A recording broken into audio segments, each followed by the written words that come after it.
guys know it is Drunken Chat, son. All right, welcome everybody to It's Drunken Chat, son, on the Comic Crusaders Network. I'm your host, Chitlins, Greens, and Cornbread, and welcome to another Saturday freaking morning, a great freaking weekend, and I am honored to have my co-host for this evening, the indelible Mr. Blind Adam. How's it going, brother? I'm sure it's still Friday night in some places. Yeah, but it ain't worth it. If you were still on a Friday night, it ain't worth it for you. I'm sure like Nevada and California and like the West Coast, it's still like Friday and shit. Yeah, I remember those times, man. Freaking you would wait for your ATM to hit, man. As soon as the ATM freaking hit, man, you'd be out freaking spending all the money, just freaking getting it done. And then you always go to some of the poshest, discotheques or whatever, and then you hit spot to spot before you ended up in freaking Tijuana, man. Those were the freaking young times in your young 20s, man. Nice. So I'm gonna get a shout out to the people that have hung out with us so far: Peter Fitznight, Wookie Fighter, Ronnie, and Rascals Comics World. Hey, how's it going, brother? T Jones and Ronnie? Raymond Camacho. It says, Wookie Fighter says, East Coast is prepping for the storm at 1:30 a.m. Yeah, man. So in about 8 minutes. Another storm? Holy shit. Yeah, in 8 minutes, Tropical Storm Ophelia is supposed to be coming through. And those are the ones that I'm worried about. The ones with the old ass lady names, man. The ones that sound like she knows how to kick a. Wait, what's this one's name? Ophelia. Shit. That's like any type of Juanita, or Margarita. That's not gonna be good. I hope my uncle gets back home to Florida in time. Is he driving up today? No, he's got like an early flight in the morning. Okay. So first order of business to alcohol. What I'm drinking tonight is the Crown Royale Salted Caramel. It's a limited edition. Apparently, lady at the ABC store. Yeah, the lady at the store, she told me is that it just came out today, or excuse me, Friday, and I don't know whether she was lying or not, but I said, it's only like $20-$30 or something, so let me go ahead and grab it. And so I've got it, and it's not terrible, but it's not good either. It's not it. So remember when I was doing that Screwball peanut butter whiskey? That was really good. The salted caramel, not so good. Not so good so far. So let me pour some. If you were going to recommend either the peanut butter, stuff or this to a newbie, which one would be better? Definitely Screwball peanut butter whiskey. Yeah, because there's pig whiskey, which also has a apple and peanut butter limited edition that's out there. That's Screwball. I'm telling you, that Screwball is good stuff. I haven't drunken it in a while, but it's still definitely good stuff. Because the reason why I haven't tried it in a while is not because it's not good. It's because I try something new every single week. But yeah, so that's where we're at. So, did you get to read anything this week or watch anything this week, Adam? Let's see. I read the latest Catwoman, which I'm enjoying. Gotham War. I watched Ahsoka. Okay. Which I loved. I read a couple other things, but I can't remember what they are at the top of my head. Yeah. I read Captain America #1 by JMS, which I thought was interesting. Mm-hmm. Yeah, that Captain America. I think we're going to review it on the No Prize podcast this week, which we're going to do in a few hours. I found it interesting return to JSM. Yeah, it's it's more realistic where you got a family living out of a car and everything, but then it's like, hey, by the way, there's this family living out of a car, and by the way, everything's going to be all right. Like, no, you can't just leave us all like that. You can't just open and close it on one freaking issue. You gotta freaking show more what's going on if you really freaking I'm care. sure that family will play a role throughout the rest of this story for some weird reason. I don't know, man, because I remember maybe I think it was a couple years ago that there was a Captain America storyline. It was like a quick story where Captain America goes back in time, right? And uh, he arrives at this black guy's farm, right? And this black guy is constantly getting harassed by like these white nationalists, which is KKK. They're not KKK guys, but they're KKK similar. Right? So Steve is just watching this go down. He's like, you know what, fuck that. So he steps in and freaking knocks these guys cold out and freaking sends them on home. Blah, blah, blah, right? And then and the black guy says, well, I appreciate that, but you shouldn't have did that. He's like, oh, you don't understand. I'm Captain America. He's like, yeah, I heard you, Captain America, but you don't. That's all nice from where you are and you fighting Nazis and everything. But here, Mississippi is a little different. So he's like, okay. He's like, yeah, you can call me if you need me. So Steve goes out in town to take care of himself, take care of some stuff. He comes back to the farm a little later. The whole bitch is like burned down, right? He's like, wait, what happened? He's like, yeah, I told you. It's like, with the Nazis, you could just freaking knock these and kill them and everything. But here, things are a little different because no matter how many guys you freaking knock out, there's always going to be more that just come out the woodworks. So that was, and then that was an open and shut. That was like open and shut, and then they didn't come back with Steve like trying to help the dude freaking rebuild his fucking farm or none of that shit. He was like, oh well, them the breaks, and then he just freaking saunters off into the freaking midnight woods. Crazy. Restmore says, hey, what? No mezcal tequila mixed tonight? Like, no, man. Freaking mezcal was last week, and it had me tore up from the floor up. It had mezcal, and a mezcal margarita. Yeah, you sound like you were recovering all day last Saturday, man.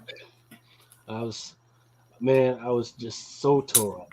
I shared it with my wife, man. So it wasn't like I drunk it all by myself. I don't know what the hell. As I'm starting to pour this freaking salted caramel Crown Royale all over myself right now. All right. Hey, what's going on, comic and sneakers? Nice to see you, brother. Freaking, how y'all doing? And of course, if y'all drinking, please share what y'all freaking drinking so I can know what's going on. Maybe get some new ideas. All right, so let's actually get into the actual show this week because I know Adam doesn't want to end up freaking passing out. Yeah, I don't want to pass out during FLC like I did last week. You got to learn how to take dad naps, man. So once again, I am not. I'm still adjusting to a new medication at the moment too. So yeah, it is 1:30 in the morning, man. And I think Aaron and we ended up going till like 5 o'clock in the morning last week. But once again, I am not a financial advisor. I am not a certified CPA. Yada. I'm doing this. I'm just calling the facts, saying how I see it. But there's all types of things. Do your own research and consult a real financial advisor or investment broker or whatever the fuck they call themselves. Mm-hmm. We just do this for the radio and the YouTubes and give our opinions. So last week it was pretty much in the red. Disney was at $85.58. Not the lowest it's ever been, but pretty low. But then this week it went pretty damn low. I'm not sure if that's the lowest. I think it's not. I don't think it's the lowest. I think the lowest is actually like $80 or something like that. Wikipedia says I've made more money than Vanguard. I can believe that. Vanguard's got their own little weird thing going on.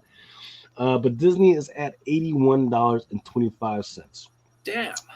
If this had been 5 weeks ago, I would have told you that is an absolute freaking steal, right? Because got to remember the target price is like $106. Before then, it was like $120. And then just maybe over a year and a half ago, the target was $200. Okay, so now we're at 81. And amidst this, they've been fighting with some of the cable providers. They're getting ready to sell ABC. That fight is still going on. The fight with Comcast or whatever. No, they suited up. They're supposedly it's with Spectre. Spectre was the Spectrum they're fighting with. All yeah. right. Yeah, so they signed that on, but I don't. They haven't released the numbers on what that actually is. In the meantime, I'm starting to notice that the content on Disney Plus is getting skimpier and skimpier. As I was looking So for, it's not just my imagination. as I was looking for Ahsoka today, I ran across Dancing with the Stars, and I'm like, why are they putting Dancing with the I Stars? saw that and I was like, what the fuck? I saw a Yeah. couple of 9/11 documentaries. Saw some weird shit in Disney Plus I'm not used to seeing. Yeah. So it comes back to my question of whether these CEOs are doing this stuff on purpose. But here we go with Netflix. Is at $379.81. I forget what I wanted to mention about Netflix. They've got a whole bunch of new stuff coming out. The only thing that I'm worried about with them is that this whole writer strike has affected them, not because of anything that's going on with the writer strike, because a big percentage of their content is actually shot overseas. Like the Squid Game. Like a lot of their horror stuff is actually shot in India. Some of the action and fantasy stuff is shot in England. The animation stuff, the some of the stuff that I was watching this weekend as far as manga, like my Happy Marriage, my Scissor 7, which is amazing because it's like 12-minute shorts. Those are freaking amazing. They're all shot overseas. But now the American Guild, they're trying to bring in some of the Korean guys guild and say, hey, you guys deserve more money. And it was like, well, we deserve more money. So things are getting a little weird right now. By them trying to freaking bring down Netflix that way. In the meantime, Warner Brothers Discovery, it didn't have the biggest drop. It did have a big drop from at 6% of a drop. It's now down 11.10. That's still not the lowest. Low would be like around 9 or 8. After that, the biggest drop right now is for Paramount, which is very interesting to me because they've actually had some pretty good stuff happening. They had Teenage Mutant Ninja Turtles, which was good. It didn't get them $1 billion good, but it was actually good. They had Star Trek. They got a whole bunch of Star Trek projects out there. They've got these Star Trek books and comics and everything that's coming out, so they should be good. But instead, people don't see it that way, and they're just dropping it out of the sky. So I don't know. So at $12.64, I actually think that's a freaking good price. But maybe it's a domino effect. Maybe because people are saying that Disney is not doing so well. They're like, well, if Disney's not doing well, then these other ones aren't doing. And that might be something that's going on right now. So just gotta keep an eye on that one. Here's some greens for you that you need to know. Fish flies. This is for the retailers. Fish flies #2 had a misprint. You've been ordered to please pull that comic and destroy it. So it covers A and B. They have a misprint, and Image is asking that you destroy all the copies that you received for an on-sale date of 9/20. So they should have went out on Wednesday. In return, you are going to receive the full refund for those books and a freight credit. The placements are being reprinted to correct the error, and you will not need to reorder this title, as orders will be matched to your original order. So there you go. So if you are one of those people that like to collect errors and misprints and everything, need to keep an eye out. And if you see that your retailer still has Fish Flies #2 on the shelves, then if that's your thing, go ahead and grab it because that thing is a misprint. Just saying. And of course, don't forget about the Batman 608 foils as well. You just said Batman sex foils? What? I said 608 foils. What's that? The Batman Day Batman 608s. The foil. Was it a misprint? Yeah. Oh, okay. They were the same thing like Fish Flies. They were asked to be destroyed and returned. I didn't get any 608s. I don't know, but I do have a couple of lunar boxes sitting over here that I need to open. I wasn't planning on opening it until this evening. So, hey, Adam, do you remember when NFTs were absolutely on fire? Yeah, when they were taking over the world, and they were the next big thing, and you could print a picture of Paris Hilton sucking off a donkey, and you can make $100 a pop I on. don't remember all of that. that's I just remember that sounds NFTs like were like ruling the world at one point. yeah. So yes. So NFTs at one point were like real in the world. That means that if you bought an NFT of something, then that would get you access to like a real world event. So a lot of these clubs that like these special exclusive clubs that were like that promised like, hey, we're only 80% freaking females. You could sometimes get into these clubs if you had the proper NFT. Of course, the NFT was going to cost you thousands and thousands of dollars, anyways. And then all of a sudden, you know, computer nerds were freaking buying these NFTs and getting to these freaking clubs just by virtue of the NFT. Well, apparently, what's happening right now is that within the last week or two, there was an NFT crash. Now everybody's saying that the NFTs, 90% of the NFTs that are out there are absolutely worthless. Why am I not surprised? It's crazy. I mean, I didn't expect it. I expected it to happen. Like crash is normal. Crashes are normal, but I didn't expect it to happen so soon.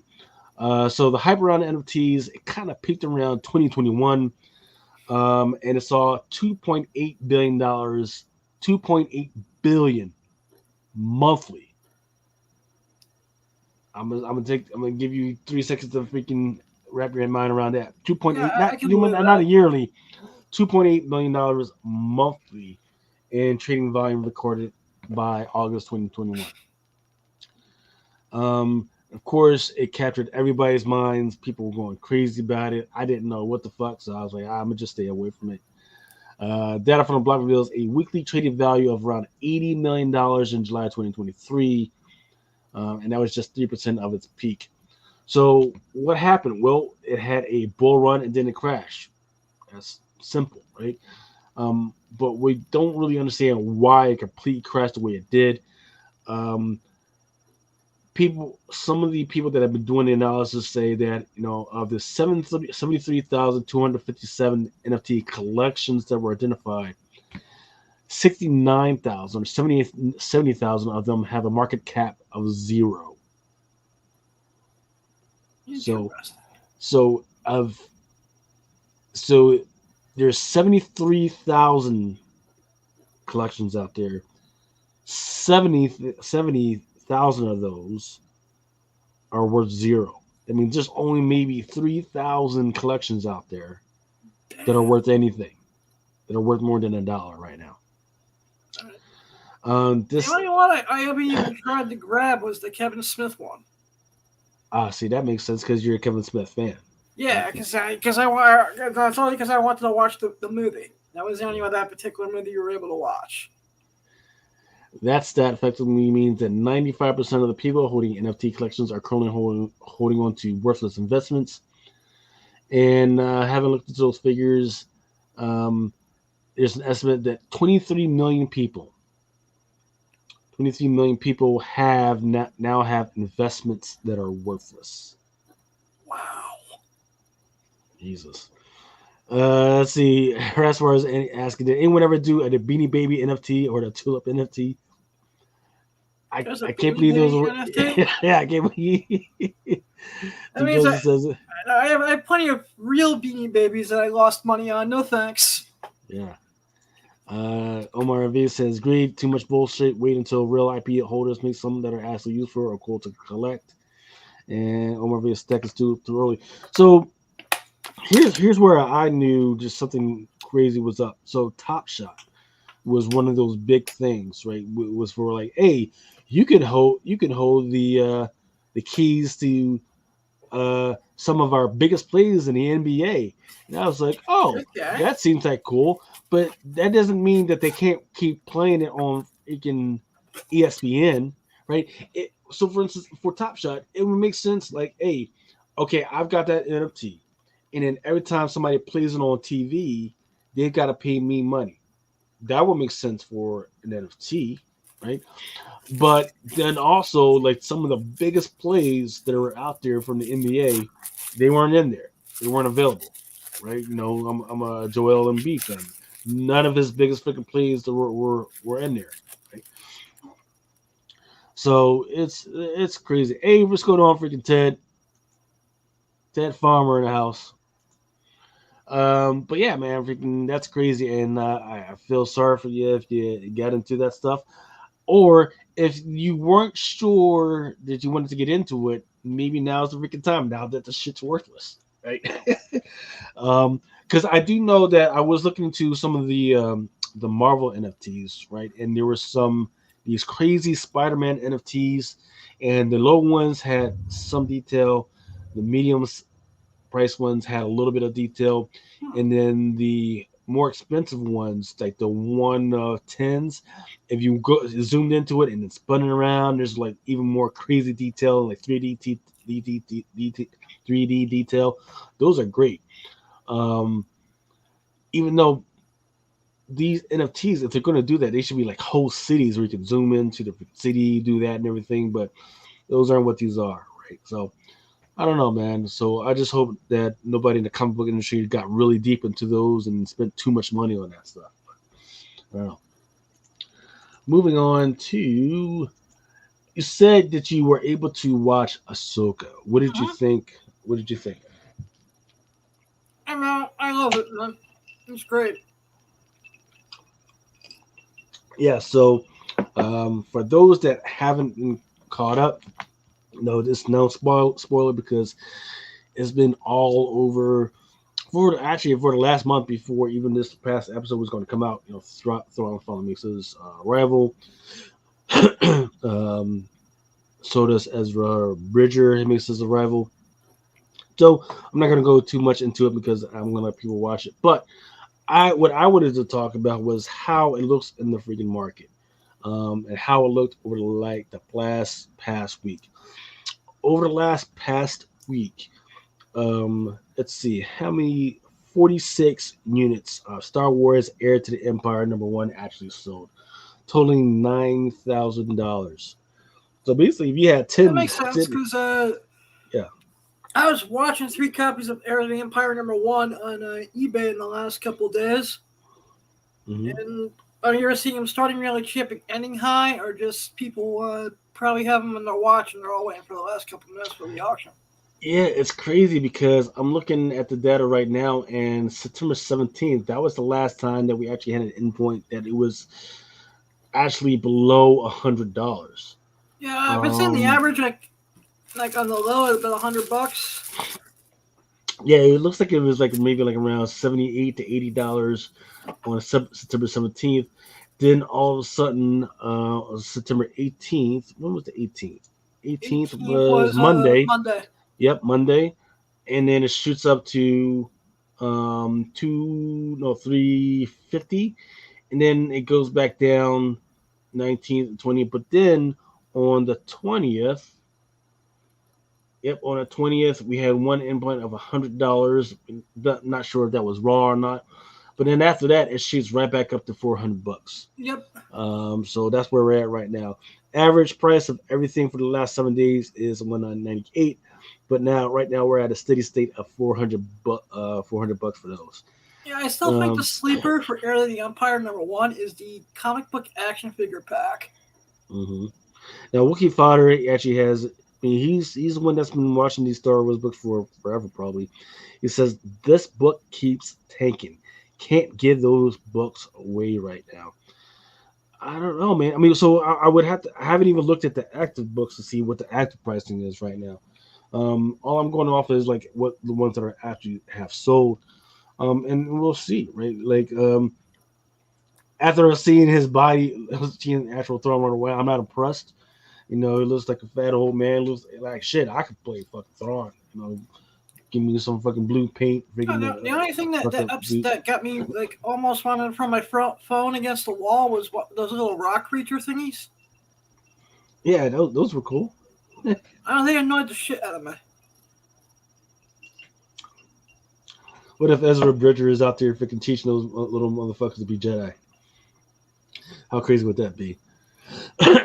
He says, Wookie Fighter says he has a 9.6 on eBay for $285, and no one's even looking at it. Wow. So that's a good point, man. Sometimes it's a little weird, right? Because if you know that you've got a book that's absolutely cheaper than the one that's just sold for $400 out there right now, or $350, then sometimes those numbers get a little bit suspect. Yep. Newsstand is the only graded books really selling. Okay. Yeah, I keep forgetting that newsstand is a thing. So the only other one that we had is Star Wars Kanan the Last Padawan. That was the first appearance of Ezra. Well, it was a cameo appearance of Ezra Bridger, as well as Kanan. We had 19 sold within the last week. Average price on that one was $57, for a total of $1,000 sold throughout the week. Same thing, right? It was a little up and down, everything. It kind of went up maybe a week ago on the 18th to $60, and then after the episode aired, then it shot up to about 85, $90 right now. That's always been for all the episodes with that book. Mm-hmm. So I mean, it looks like people aren't really that impressed right now with these books. I'm not exactly sure why or what people are looking for. Looking Fighter says that Kanan number 125 is criminally underrated. Yeah, I mean, absolutely. But I just don't know what's going on. So I mean, it's in between a few things right now. In between people going prioritizing having cash in hand right now, and some of this stuff being really cheap right now.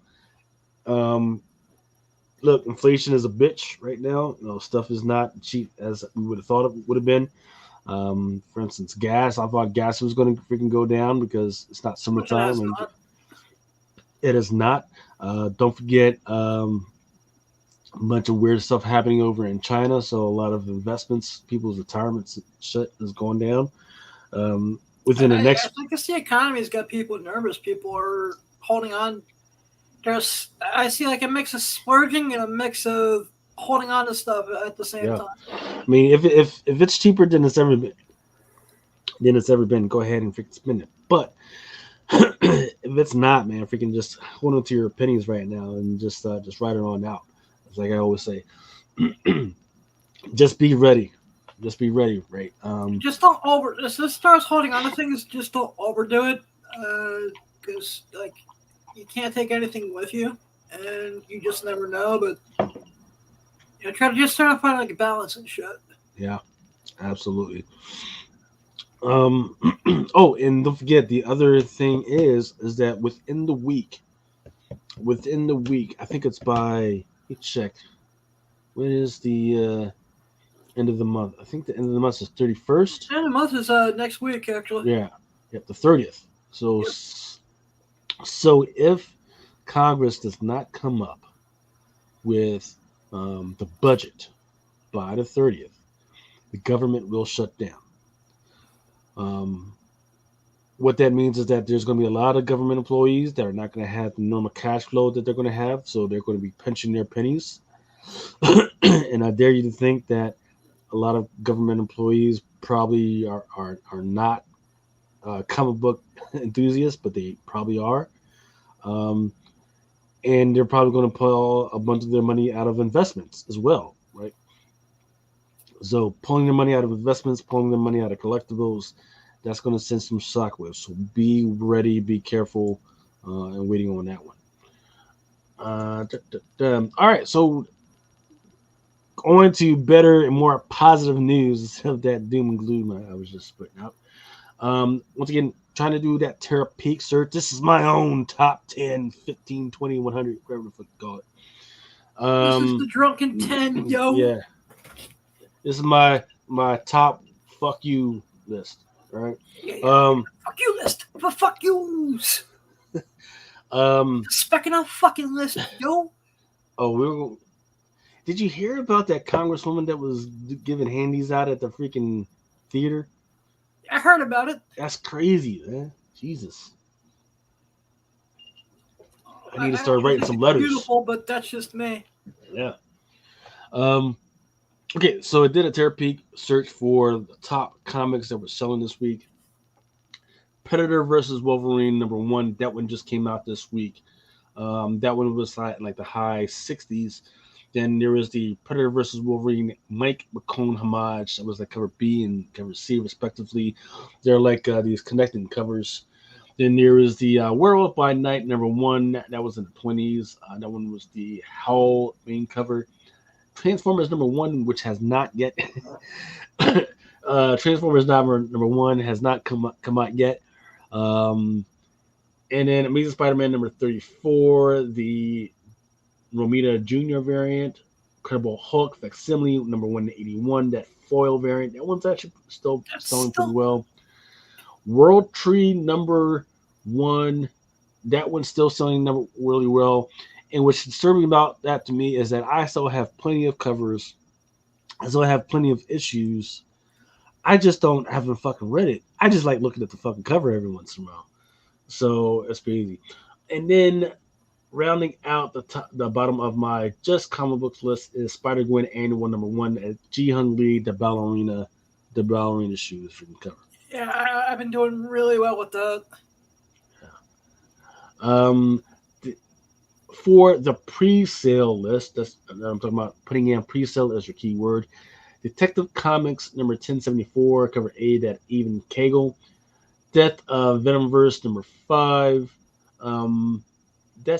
It's got Null on the cover with and he's got, I forget who that is. That's Carnage, I guess, the new Carnage. He's got him by the head.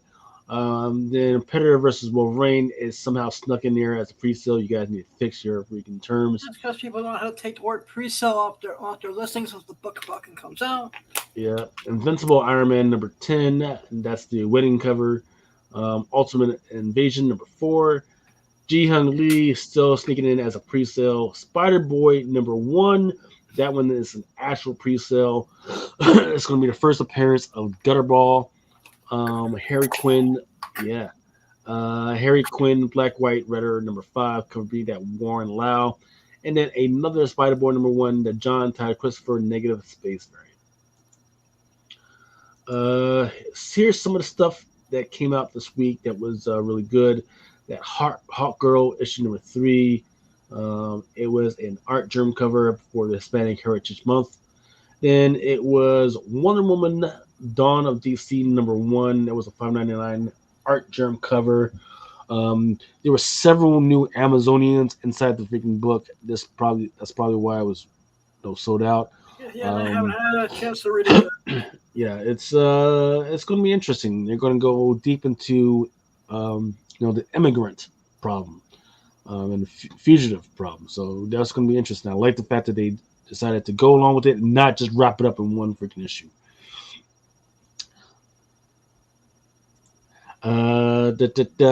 Oh yeah, Ronnie and Rascal's comment says, "Look, fuck you, Liz. That's awesome sauce."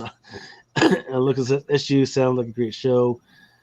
And then also this one it's hard to determine like how the sales are going, but that Predator versus Wolverine at cover 8, yep, that Stegman doing well.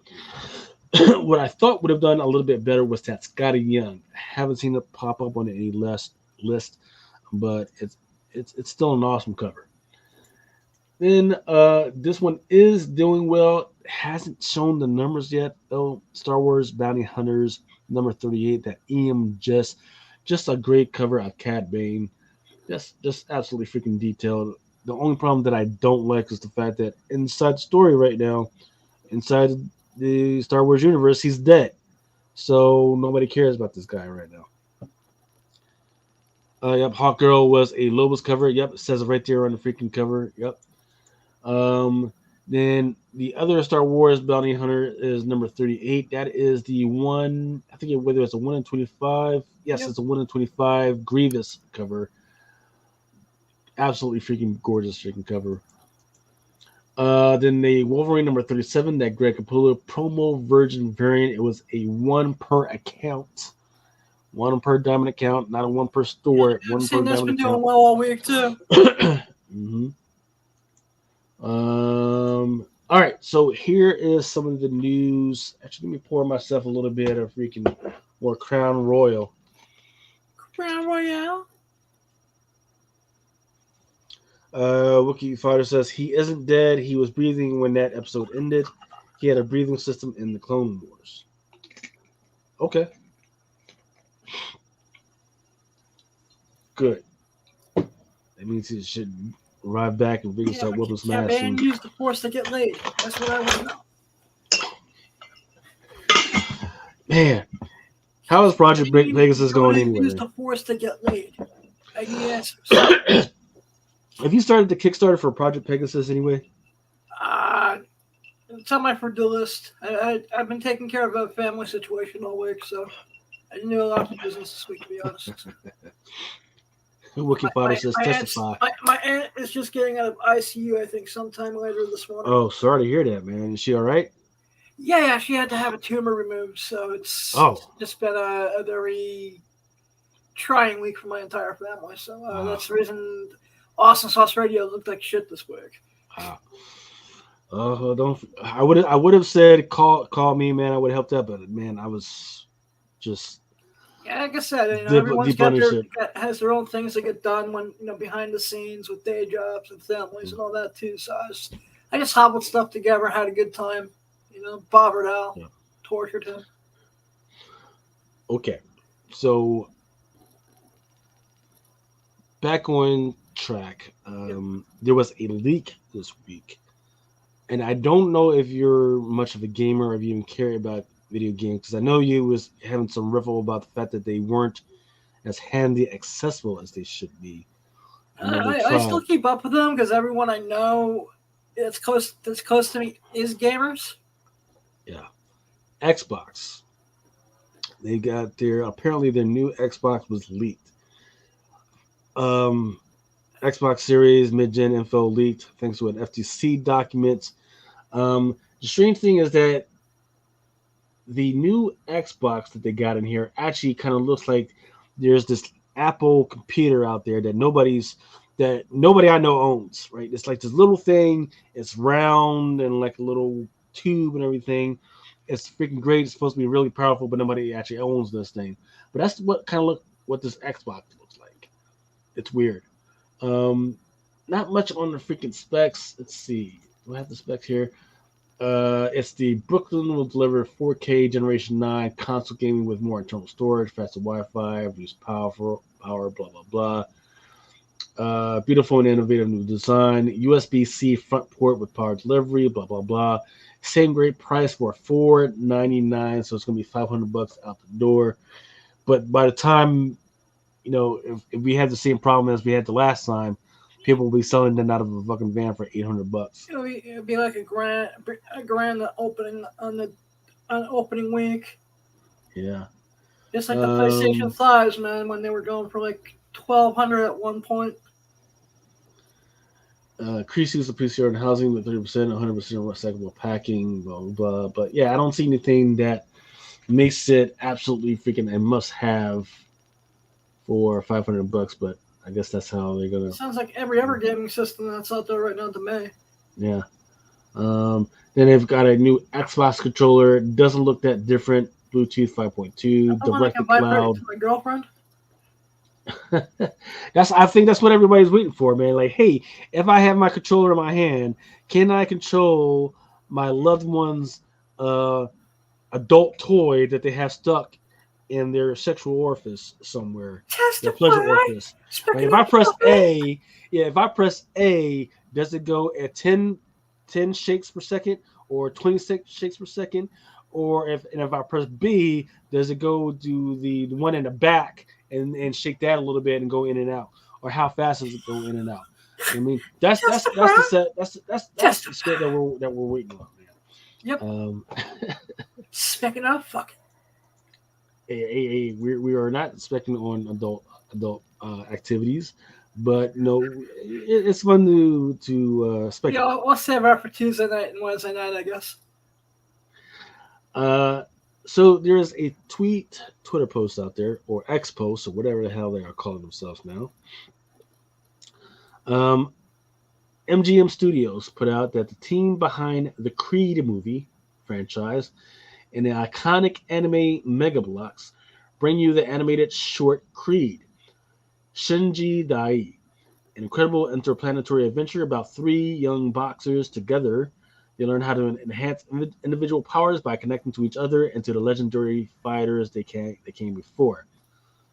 So they're asking people to come watch Creed at the Texas Alamo Draft House. Is it Texas? I think it's Texas. No, LA. Excuse me, the Yeah, I was LA, gonna say, I Los was gonna Angeles. ask you sure because they're all over the country. That's why I was about to ask. Yeah, it was the Los Angeles Draft House. Excuse me. So the problem with this is that I got it. Creed. There is a Creed comic book. There's a 150 that's out there, but it looks like these are future boxers that will tap into past boxers, probably like Sylvester Stallone, Creed, and Creed 2 and everything. So we don't know where they're going with this until somebody actually goes there and confirms who's actually in this freaking thing. Especially because it's called Shinji Dai. I want to see it. I want to see it. So, but it's going to be interesting. I'm getting tired of all these Creeds. Is it getting tired of all the what? Getting tired of all these Creed movies. Mm. Yeah, see, I am too. But if you're telling me it's an anime, now I'm interested because anime tends to take its time. It tends to That go is into true. it tends to go into the deeper emotions. Like so, for instance, there's this one that I'm watching this week.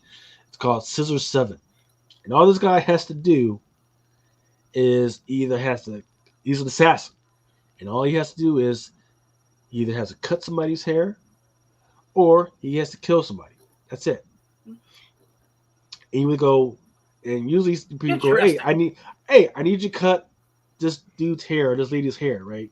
And he goes, oh, I'm just going to get this person a haircut, right? And so he goes down there, but before he gets there, or as he's doing it, they go into this whole crazy story about why the person wanted the haircut this way and that way, and another thing. And before you know it, you're like, no, don't cut that person's hair. Don't do that, and you actually feel for the victims and everything. It's crazy. Interesting. It's crazy, right? But American TV, it's not that way. It's hey, boy meets girl, girl says go fuck off. They get into a fucking fight. They get into some weird disaster. They end up having sex, and then that's boom. That's the end of the fucking story. And then by season 2, you're already freaking tired because they already had sex and everything. It's fucking done. It's boring. It's fucking boring. Whereas I'll give it up to telenovelas. They'll they'll put them in bed right away, but then they'll put some other crazy ass story behind it. Like, oh yeah, they just had sex, but he's got cancer. And you're like, oh shit, what the fuck's going on? He's got cancer. She now they gotta find a doctor. So she finds a doctor, but the doctor is her ex-boyfriend or her ex fucking her ex, and then the ex is like, oh fuck this, I'm not operating on this guy because he's fucking you, right? If I was hoping to get back with you, but how am I going to freaking bring this guy back to life? She's like, okay, I love him so much, I will go back with you if you operate on the guy, right? So they go back together. The guy's back alive. Like, oh no, Gabriota. Telenovelas Is this a show or a porno? No, it's a show. It's a for real show, man. It is a for real show. There's another one that's just like that, but it's about the dude's freaking daughter. The daughter needs a heart, and we'll go into that. I should have this whole other show. I'm with Mama Comics, and we'll talk about telenovelas and everything that's on like Telemundo and Netflix and all that shit. All right, so that was Creed. Creed, there's 150 out there. It's actually Is probably there also cheap. for the Creed comics? Isn't there also one that does a Mike Tyson punch out homage? Yes, that was a cover B or cover C. That was not a ratio, but that was like a cover B or cover C or something. All right.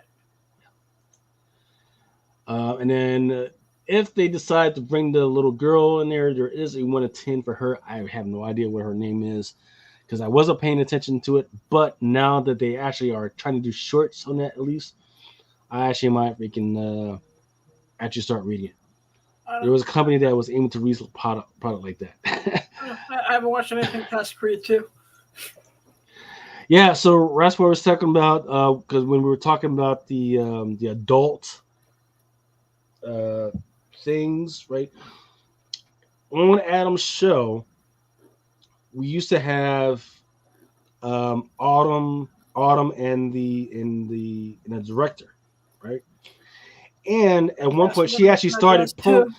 She actually had all these things and products that the companies would send to her, and a few of those were those new things that were coming out. So if you ever want to see what the new stuff is coming out, you can go back to those old episodes when Autumn was on there, and you can see she actually like has them in the back. It's like out there, right? So that's why we can't have it as a kids show anymore. It's a fucking adult show because she's got like all pink, red, purple. One of them looks like a fucking brain for some fucking reason and shit. It's just fucking weird, man. But yeah, you can go back to some of those old shows. I'm getting a new co-host, and we forget those episodes ever happen in the corporate office. Come on, man! Can't hide from your past, man. It was a great time. I'm not hiding from it. I'm just saying that we can move on. Yeah. Yeah. Besides, you got Exotica coming up, man. Freaking damn right. Yeah. November 1st to the 5th, my brothers and sisters. So I know people love Conan, right? Conan Barbarian. We all grew up watching the Conan. Well, people forget other niche freaking movies that were like that, like Beastmaster and Deathstalker, right? Deathstalker was just like that, right? You know, just guys running around in loincloths, girls in freaking bikinis with swords and horses and weird monsters and shit. Well, Deathstalker is actually going to come out with a comic. They're going to get ready to through Vault Comics. They're actually getting really ready to release a Kickstarter to help them do the thing. So if you're interested in that, definitely freaking go to Kickstarter. Click the notify me on launch, and then we'll see how that freaking goes. But I just remember that stuff. In fact, they're actually gonna do a Deathstalker comic. Yes, they are. And what I'm gonna do is I'm gonna freaking buy me something. And I'm actually gonna watch it this weekend, man, because that was freaking amazing. Yeah, so I haven't seen it. I'm gonna watch Beastmaster now too. It's all your fault. I haven't seen one of those movies in years.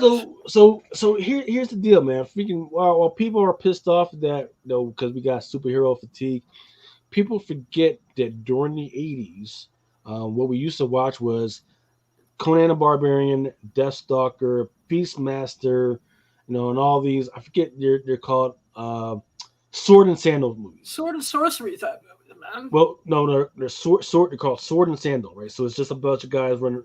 So that includes like Ben-Hur, freaking anything with like James Weston, freaking horses and guys in sandals and freaking swords and everything, right?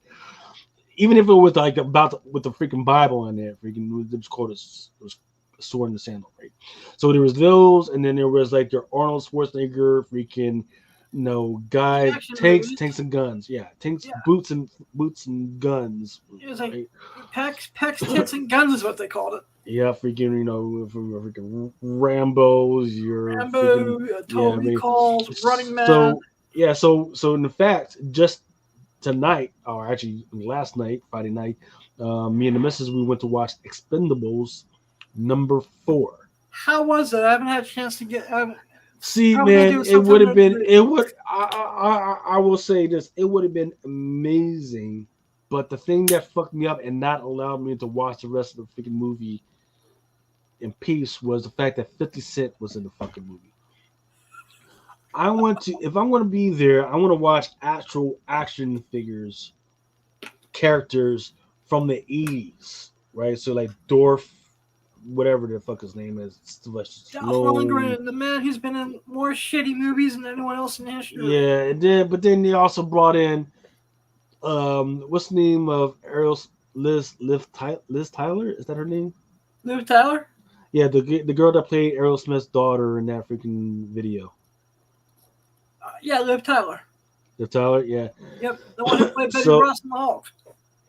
Yeah, and but she's fine because she was always there to be the ass and tits and the freaking, She's got nice titties too. I mean, yeah, we're blind, but I'm not that she blind. was, with all respect to women, but she was definitely icing them up before she went on freaking on set. Right? Probably icing them up. Way to do it, man. Yeah, I mean, so yeah. Other than that, I think the plot was fine. The problem is if you've had any type of actual military experience or like scientific experience, it's a terrible fucking movie, right? But if you are like just along for the freaking action fucking ride, it's a great movie. However, my wife, who is none of those things, and she's just there for the action, amazingly, she did not like it because she was pointing out the fact that several of the people that she had came there to watch, they weren't fighting, right? She was like, hey, how come this person wasn't fighting? All they did was fucking talk and they fucking walked off stage. And that was her problem also with the last Indiana Jones. She was like, hey, I thought this guy was going to freaking fight, and all he did was he just fucking ran around and looked fucking stupid and looked fucking scared and shit. And then that was it. She was like, that's what we paid for. She was like, no, I want to see the fucking guy whip out the whip, fucking beat some ass, freaking and do that. And that's not what's happening. Rasmus saying Dolph Lundgren is a Swedish national treasure. He was in shitty movie after shitty movie after shitty movie. Yeah. The Punisher, it sucked worse than pornos. He-Man and the Masters of the Universe. Do I need to say fucking more? Let's see, what was Rocky 4? You need to, the best movies he was in. Yeah, we need to stop, or his acting sucked. We need to stop because we're slowly building into another show, man, of old 80s freaking movies that we need to freaking watch and maybe do a show on, man. We need to stop one anyway. Let's see, and Forgive Me, Father, which is a Lovecraftian freaking story with comic book visuals. I've heard people talk about Forgive Me, Father. It's already a video game on PC and consoles and everything, but I did not know. Actually, I didn't know it was a game on PC and consoles, but I also didn't know it's coming to Switch, which is where a lot of freaking people play freaking games. My kids, they got the Switch and everything. My 9-year-old's got a freaking Switch. So I don't know. So there is that Forgive Me, Father that's out there. There was a comic exposure variant, which is the only time where I'm like, you know what? Retailer variants aren't so bad, right? Because it's actually freaking absolutely an amazing joint. Interesting.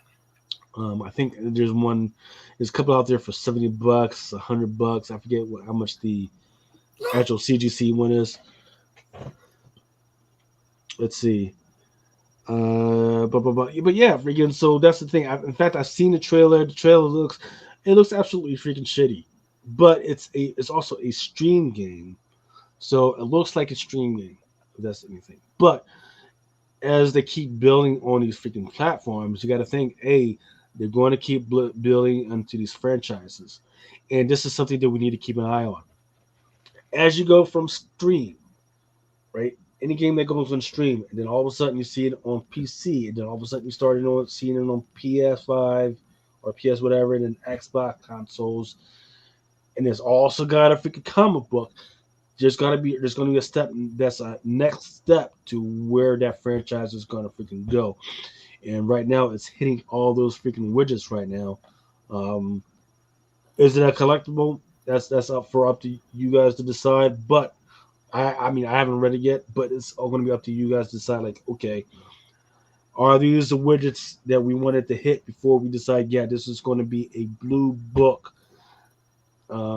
or a blue stock book that we want to freaking actually collect and keep.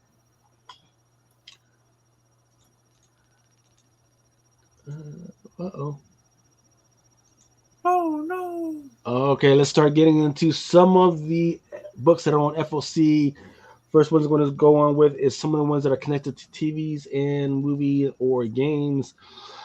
The first one that I got is an absolutely amazing freaking cover.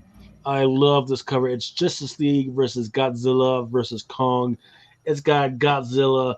It's got a black background against it and this blue. And Godzilla is blue, but it looks freaking amazing. Especially if it was blue. This is gonna be a fun ride. Amazing, man. It's like freaking Godzilla's just coming out of the freaking water and he's looking straight at you like you. Oh my god, it will look like a fucking snack. It's a great fucking cover. A little too much wording, right? A little too much wording all over the freaking place. But it's still a freaking great freaking cover. The only other thing is that it's a connecting cover to this other one, which is the Kong cover. The Kong cover has got Kong, but he's orange for some fucking reason. They probably should have just made him dark brown or whatever, and that would have showed up a little bit better. But we'll see how it comes out because I'm definitely going to get at least the Godzilla cover. I don't know about the Kong cover, but we'll see how it matches up. I think these may do well as sets. We'll see, man. We'll see. And I still think story-wise, the thing I think that's going to make this, sink or swim is going to be what's inside the guts. Yeah, 4771 because it says it's a Battle Roar sound effects variant cover. Does it roar? I'm like, that's what I was thinking. I was like, does it roar? Why do they? Yeah, I was trying to figure out how that works. Is it going to be like those greeting cards that you open up and it sings a song type of a deal, or? Yeah, it's just craziness. Well, if that works, that's a cool gimmick. I'm not gonna lie. Yeah. There is this amazing freaking Walking Dead freaking cover. It's I don't know how to describe it other than there's a freaking zombie. He's got a freaking backpack as if he's going somewhere. It's just atrocious. And don't forget, a lot of these books that I'm talking about this week are actually coming out maybe like 6 days before Halloween. But this one looks really freaking good. Not sure why it doesn't. Then we've also got this nice freaking Duke House of Harnican number 10, cover A by Swalland. Nice. More Predator versus Wolverine. Freaking just Predator and Wolverine getting down. Freaking going toe to toe, hoof to hoof, claw to claw. Freaking trying to freaking kill each other. I read the first issue and it was what I thought it was going to be, or what a Predator versus Wolverine book should be. Just two freaking beasts freaking going at it, freaking trying to kill each other. Just good stuff. Cool. Hopefully by next week I'll finally gotten around to reading number 1. It's just my stack of, you know what it is when you have a stack of books you haven't gotten to yet. Oh yeah, it'll never freaking. It'll never like freaking. It never ends. Yeah, it never ends, man. Especially that's why I did like the pandemic, man, because it did slow everything down, and it did give you a chance to freaking, catch up on a whole bunch of stuff.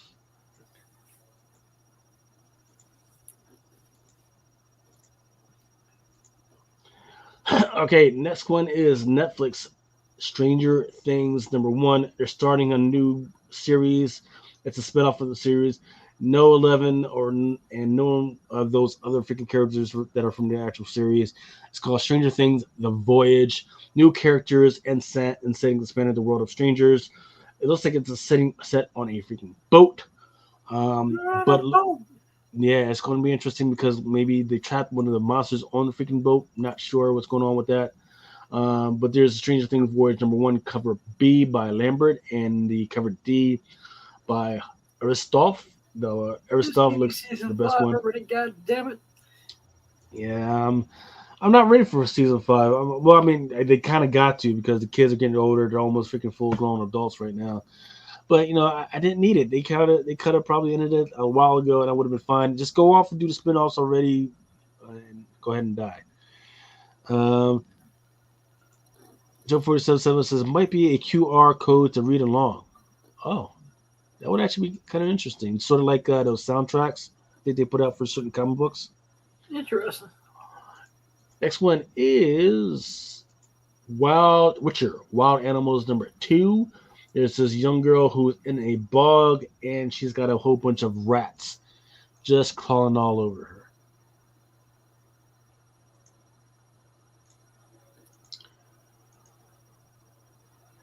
her. Next one is Dark Droids D Squad. Number 2. Yeah.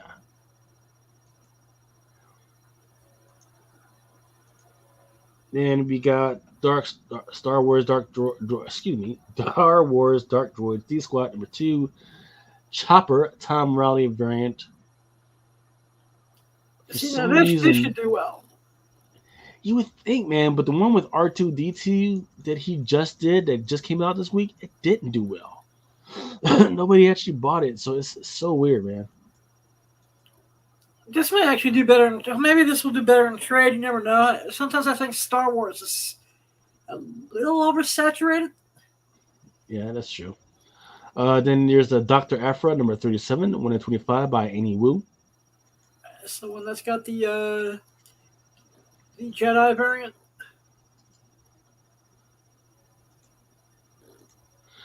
Then we got the Star Wars Dr. Aphra, number 37. Then there's a Darth Maul Clone Wars 15th anniversary. Nice. Then there's your 40th anniversary. Looks like you're coming to a conclusion soon on these Chris Sprouse joints. Yep, I think there's one more after this. Yeah. Then there's the Big Game number 4, cover C by Scalera. Yeah, I'm loving this book. Yeah. It's like one of Mark Millar's best series in a long while. No, yeah, because you got to remember. So apparently in this book is going to be, what's her name, Hit Girl, right? So if Hit Girl is going to be in it, then they've got to do something with her, and this is connected to that whole universe. There's been rumors that they were going to kill her off, but I don't know that's actually going to happen. They killed off a character in the latest issue, and I was like, wow.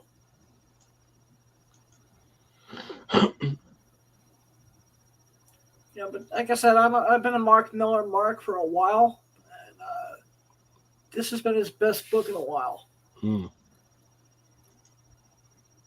If Netflix was going to make this a show, I would watch it in a heartbeat.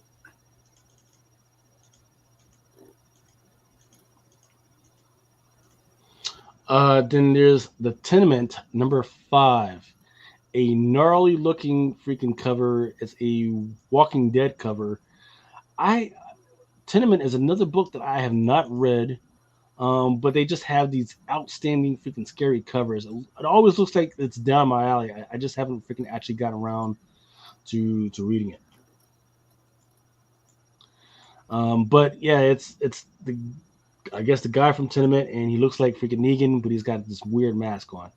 Yep.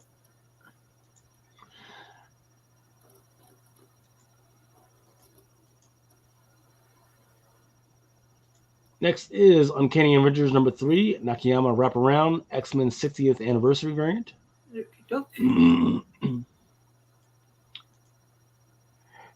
Now for some of these ones that are going to be... Uh-oh. Why did it skip that? Interesting. Stand by.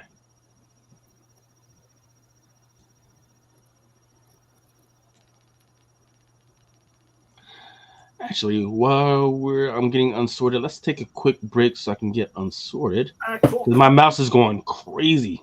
All right, cool. I'll be back in a minute. I want to go to the tiny ball man real quick. Okay.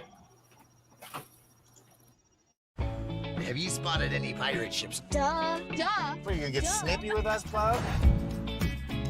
Ya que estamos en México, ¿por qué no intentamos hablar en español? Quiero nachos. You know, actually, I think there's a good restaurant right up here.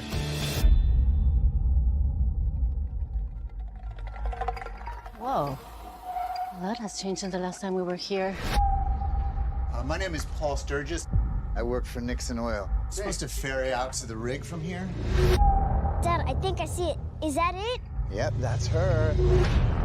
I'm here to do the inspection. What is it? Protección. Protection from what? Mom? Hello? Anybody? Where the hell is everyone? What's going on here?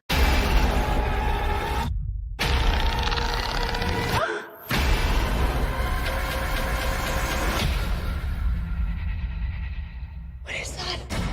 What's that look? The Black Beamer. There must be some way off this rig. Nothing works. I don't think it can take much more punishment. This is not just any shark. It's a curse. Brought on not by nature, but by wrath. Wrath? He's gonna keep getting his revenge until the sacrifice has been made.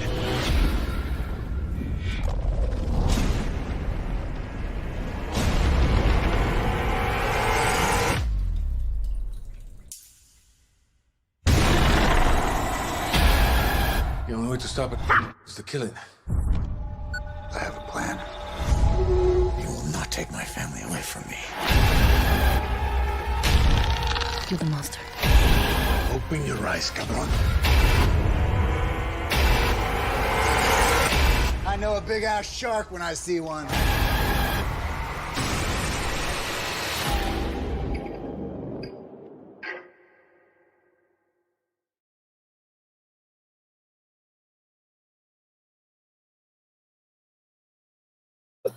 Okay, once again, that was the trailer for Black Demon, a Volt Comics freaking special.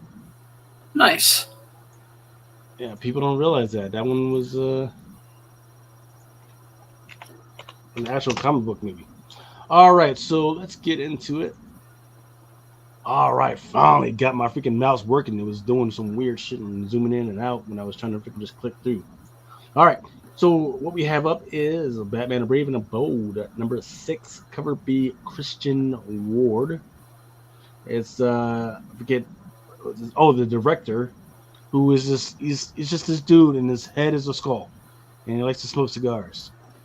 Doesn't make him any less creepier, man. Yep. Archie. Fear Funhouse. Toy Box of Terror. Okay. There's a whole bunch of horror stories. Yeah. And it's going to be the first appearance of Plucky the Doll. Okay.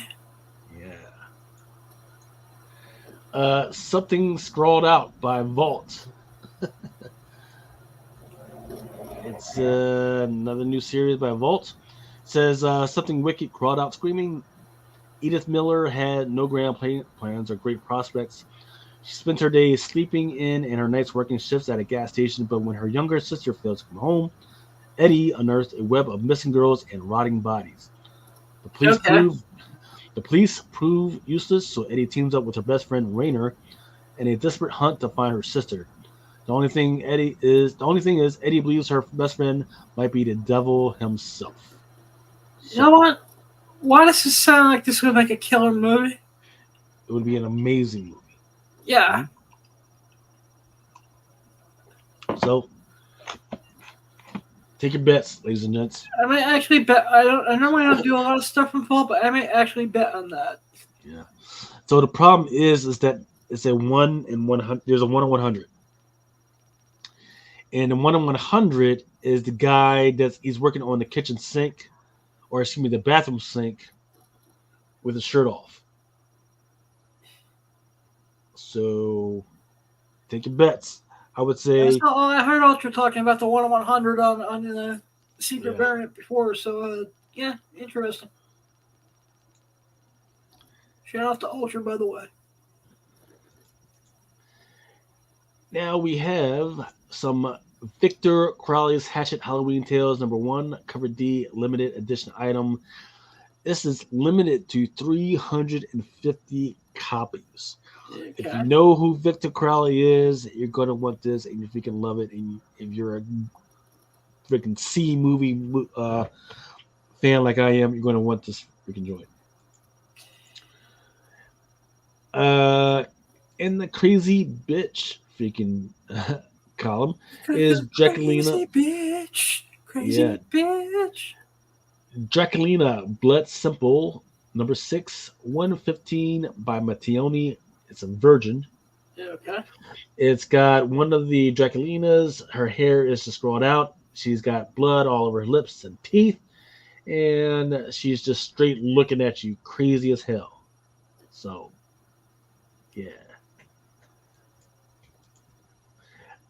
Next up, we've got some Marvel Zombies, Black, White, and Blood, and number 1, 1 in 100.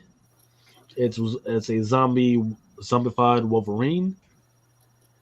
Another is very offsetting because just like the one that I was talking to you about with Draculina, he's looking straight into you.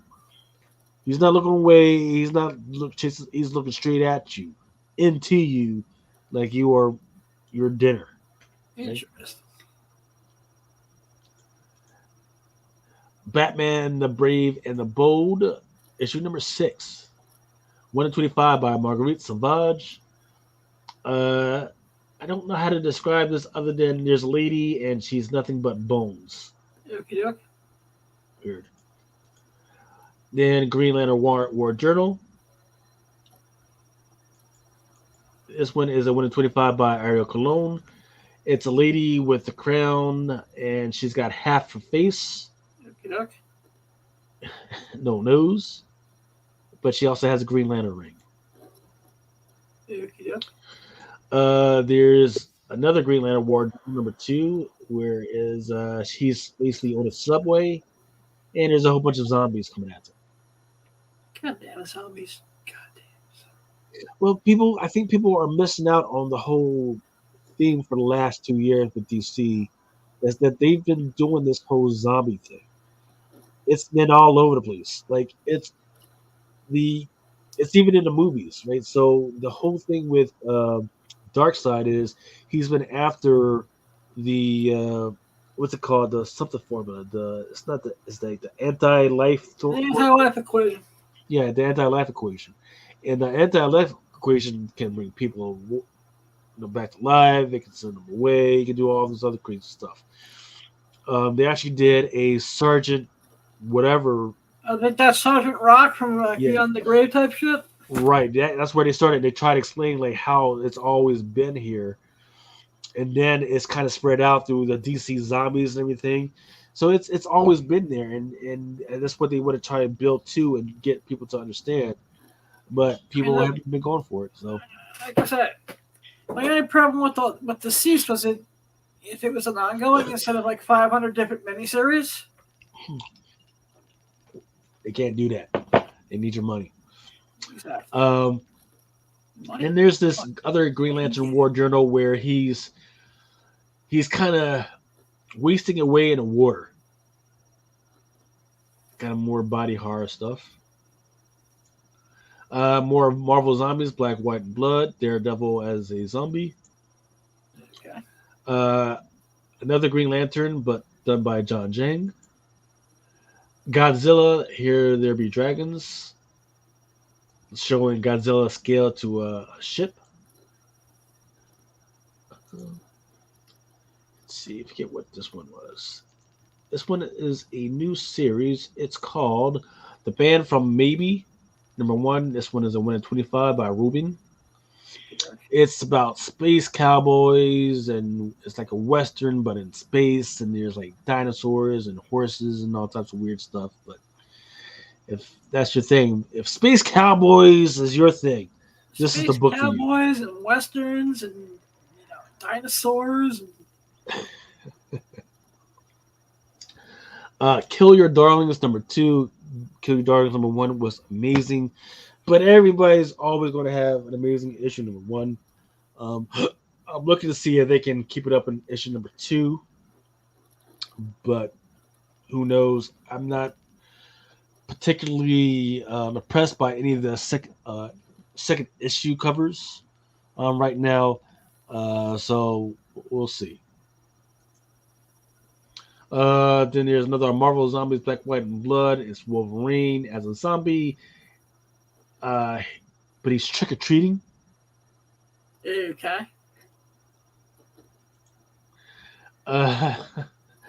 Tales of Suspense, number 13, Dreamweaver. Then there's another Marvel Zombies with Wolverine and Hulk as zombies. I actually kind of like this cover. This one is, who did this one? Bjorn Morenz. How can I forget? Then there's another Tales of Suspense by, The Walking Dead cover. It's got Negan, but Negan as not as a corpse, but as a skeleton. Nice. And then another Marvel Zombies, but Hulk and Wolverine, but they're fighting this time. All right. So here we go with some of these women-only freaking covers, and they look absolutely Now pretty and maybe good. specking on titties on 3, 2, 1, yo. You gotta be careful because some of these are saggies. All right, so yeah, just leave it at that. That's what happens when ladies get older. Titties sag, bro. Hey, if gravity don't got them, I don't want them. All right. You know, that's why you have to have. That's why you girls have to listen to titty doctors, yo. Harley Quinn, Black, White, and Red are number 4. There's a Chris Bachalo, number 4. There's a Harley Quinn. She's just sitting around with a big old freaking gun. It still looks good for an open order. An absolutely freaking gorgeous Lucia Perillo, Red Sonja, number 4. You know, just her. Once again, it looks like it's a theme this week. Just these characters just straight up looking into the freaking camera, just straight looking, trying to look into you, trying to intimidate you into freaking giving up your money. This one right here is Catwoman issue number 58. Yeah. It's a Joshua Swaby. I was gonna say, is that the Swaby? Yeah, it's really nice. It's got Catwoman. She's sitting on a chair with this random dude. It looks like she's reaching for his penis. Looks like he's reaching for his penis, but she's actually grabbing the jewels. Yep. So there is a version of this. This is a 150. So I'm gonna definitely need it. If you guys are interested in the open order, of course, let me know. All up to today, this afternoon. Curious, what's the 1 in 25? I'm sorry, what's that? There might be a 1 in 25, but I'm not gonna. Actually, did I cover it here? Because I got all types of one. Let's keep going. Red Sonja, number 4. There's another one.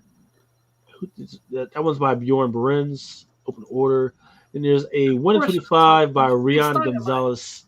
Yeah, the Rian Gonzalez. It's the open front, right? The one that's it's her in a dress with the open front. Represent. Yeah, the one that goes down to the freaking belly. Of course, you got those cute little freaking characters on the side. Wonder Woman issue number 2. You know, got her whipping and everything around. 1 in 25 by Alvaro Martinez. And there's a pretty good one, Uncanny Avengers number 3, 1 in 50 by Arthur Adams. Nice. Then Gabriel Delado, right? He's got this Catwoman number 58 cardstock. It's her in her normal costume. However, it's like he actually thought about the feasibility of a lady actually running around on rooftops in freaking leather, right? Because it wrinkles in the right places. Yeah. It wrinkles in the right places. Like if you had it bent down, it's not going to be freaking just absolutely tight. It wrinkles in the freaking right places. It looks like it's less flexible enough. You know, it just freaking makes sense. And she's muscular enough that if she had a freaking hang on to some freaking ledges and everything. It makes sense. So I'm gonna give it up to freaking Gelato on this one. Is that a ratio or is that open order? This one's an open order. Okay. $4.99. They're making it easy to want to get that 150. Hack and Slash Back to School. They're definitely going after the anime freaking manga crowd, as well as the Walking Dead variant. Absolutely.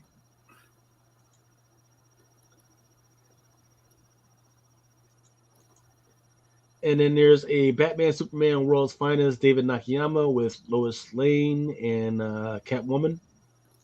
Nice. More Hack and Slash Back to School. Some fan service. Hallows Eve. Really freaking good looking cover. It's called Hallows Eve, The Big Night. And then there's also a version of this, which is a 1 of 50 by Ben Harvey. More Harley Quinn, Black, White, and Red, number 4, 1 in 25 by Talaski. Yep. Who is Nemesis? Alpha Flight, Carlos Gomez, Homage. Gargoyles Halloween Special, 1 in 10 by Marca and Dolfo. Then some Red Sonja 2023, number 4, a Jenny Frizen. Modern icon for now. You know how much I love Red Sonja and how people try and draw her. Now here's the interesting thing about this, Adam. She's normally always in some type of metal bikini piece, which is always weird, right? And she's on her waist, she's got the chainmail. Yep. Right. But in this particular piece, the chainmail is coming up a little, so you can actually see what's under the chainmail. Testify.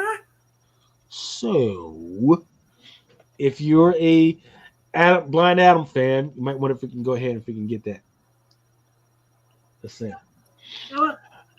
I'm gonna be specking on fucking. No, just specking on freaking naughtiness and perversion. Good Lord, Res Dynamite. What are y'all doing?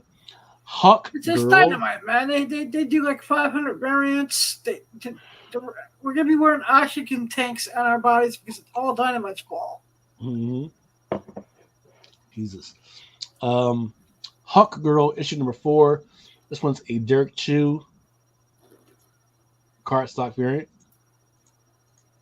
Then we've got Draculina Blood Simple number 6, cover K, and Toledo. Looks really good. It looks just really good, man. It's a limited version. It's probably like $50 or something like that. She just looks really good. Her front meat's all just hanging out under the bottom of the freaking suit and everything. She's looking right at you. Nice. Yeah, it just looks really good. Then we've got the Amazing Spider-Man number 36, 1 in 25 by Arthur Adams. Another great crap woman. She's got the front meat hanging out. She's got the freaking great, you know what I mean? And then there's also a new Champions variant by Chris Anka. Dark X-Men number 3, 1 in 25 by Marguerite Sauvage. Look,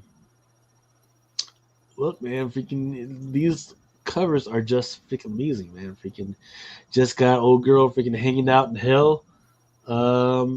Not caring where if we get a little peek of something. I mean, so then there's a Jean Grey number 3, same old girl, Joshua Swaby variant. I want to know who does her nails in hell or limbo, wherever you call it.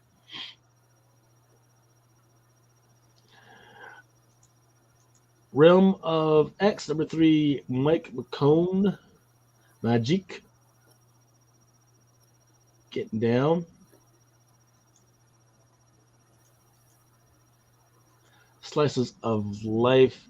We've got a nice Titans issue number 4 cover with the Titans just playing D&D. That's nice. That's nice and simple, man. And then we've got the Immortal Thor with him reading a comic book. And what's interesting is that he's actually reading the Gods comic book. Sweet. So I'm wondering if they're telling us to read the Gods for a reason. I'm not sure.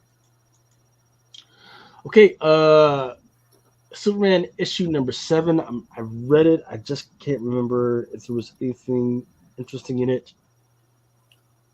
But this one is a freaking beautiful freaking cover. Well, I mean, it's not beautiful. It's a really good freaking cover. Is it Delgado? Can't freaking tell. Looks like I didn't freaking put the notes The in there. Superman series is awesome. No, oh no, excuse me. It's Finch. It's Finch, David Finch. Excuse me. Can't believe I couldn't fucking see it. It's right there on the freaking cover. Then there's a Wonder Woman number 2, Julian Totino Tedesco. It's a meh. You know, I mean, I get it. I'm not hating on her old costume. It's just that the face that they use for her. Butterface. It was good. I'm not. Yeah, I don't know. Nightwing number 107, another Gabriel Delgado. Looks like he had to freaking pay the bills because he definitely has been going to work on some of this stuff. Then there we go. There is a Wonder Woman number 2, a Gabriel Delgado. That's how it's supposed to look, but it just needs a little bit more context to it. Okay.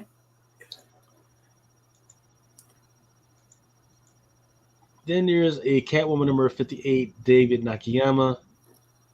Batman chasing Catwoman down the alleyway. Sweet. Darkman X number 3, a Scotty Young variant. Thor. We don't know what Thor is doing. He's just got his hammering something. Actually, looks like they might be Imcron crystals. But this is the Alex Ross. Interesting. Joe 47.7, I agree with you, man. He says that Wonder Woman face ruins it. It's a butterface, man. Hey, you gotta be careful about judging people's faces, man, because your children might freaking end up that way as well, man. Titans number 4, Jen Bartel variant. The Cyborg. Cyborg doing, basically, Jen Bartel doing Cyborg. Then there's a Miss Marvel New Mutants number 3, 1/100. Peach Momoko Virgin, which is, it's okay. It's okay. But I do like the Emma Lupacino homage variant. So once again, if anybody needs any good deals on Miss Marvel, let me know because I'm trying to get that Peach Momoko.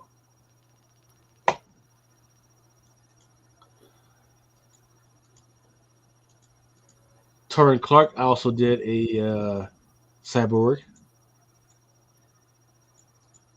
Uncanny Spider-Man number 2, an absolutely beautiful rose beige. This one is like a mixture of Nightcrawler and Spider-Man. Yep. Nobody asked for the fucking story, but here we are. But I don't care about the story, but I do like this freaking artwork.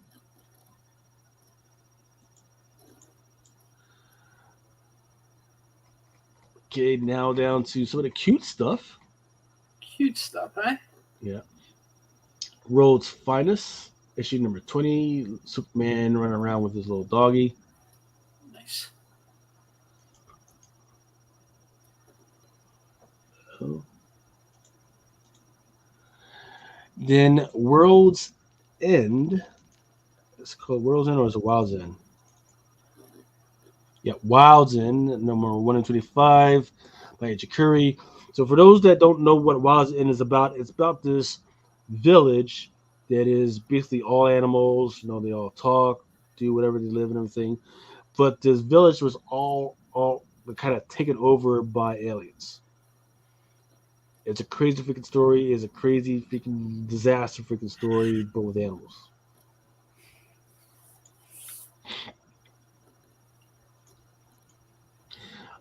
Superman number 7, Lee Bermejo. It's a little kid. Okay. dressed up as Superman, and he's trying to freaking fly. But in the background, you can see actual Superman flying. For the bronies, Camp My Little Pony number 4, Camp Big Hoof number 4. There's a cover B by Haynes. And then there's also a cover D 1 in 25 by Just Asuda, which has the actual Big Hoof. So, like Bigfoot, this one is called Big Hoof. And This is going to be the first appearance of Big Hoof. Okie doke. For all the bronies out there, you need a fix. Yeah. Titans number 4, Chrissy Zulu Trick or Treat. It's got the Titans watching a scary movie. And there's Nightwing, who's dressed up for Halloween. Another Chrissy Zulu. Then there's Marvel Unleashed, Chewie. Chewie the cat. Yep. Just got him chilling. Yep. Then AWA has got Rumpus Room. It's got a guy dressed up as a panda. Late prints that are coming out include Wolverine Fall of X number 37. Then Wolverine Last Meeting Standing Fall of X number 137. So I think the first one that I got, that's I'm not sure what the fuck that is, man. I guess I'm gonna have to actually read it because it looks like a Bigfoot, like a Snow White polar bear type Bigfoot person. Interesting. But he's got Wolverine claws. Okay. So, and he's getting ready to fuck up Wolverine. So I guess I gotta freaking watch or read Fall of X. So that one's 1 in 25. And then the norm. Let me make sure I'm right.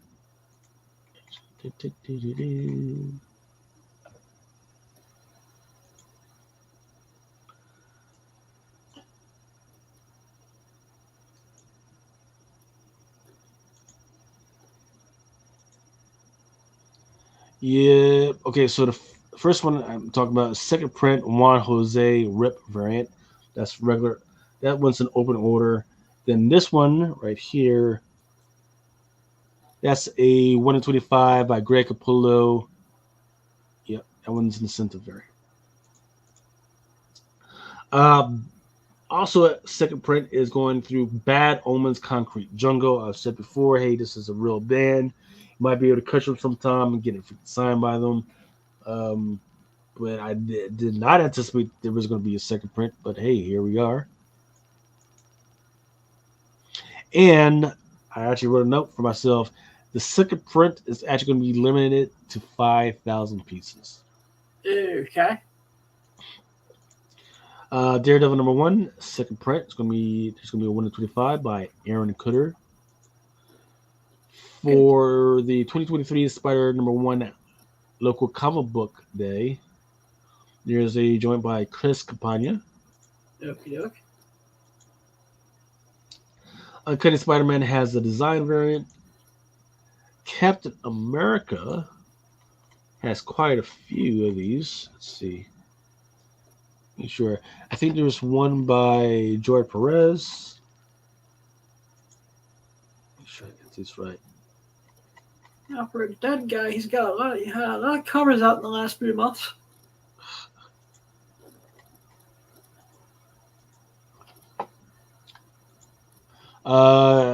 Let's see. Come on. Here we go.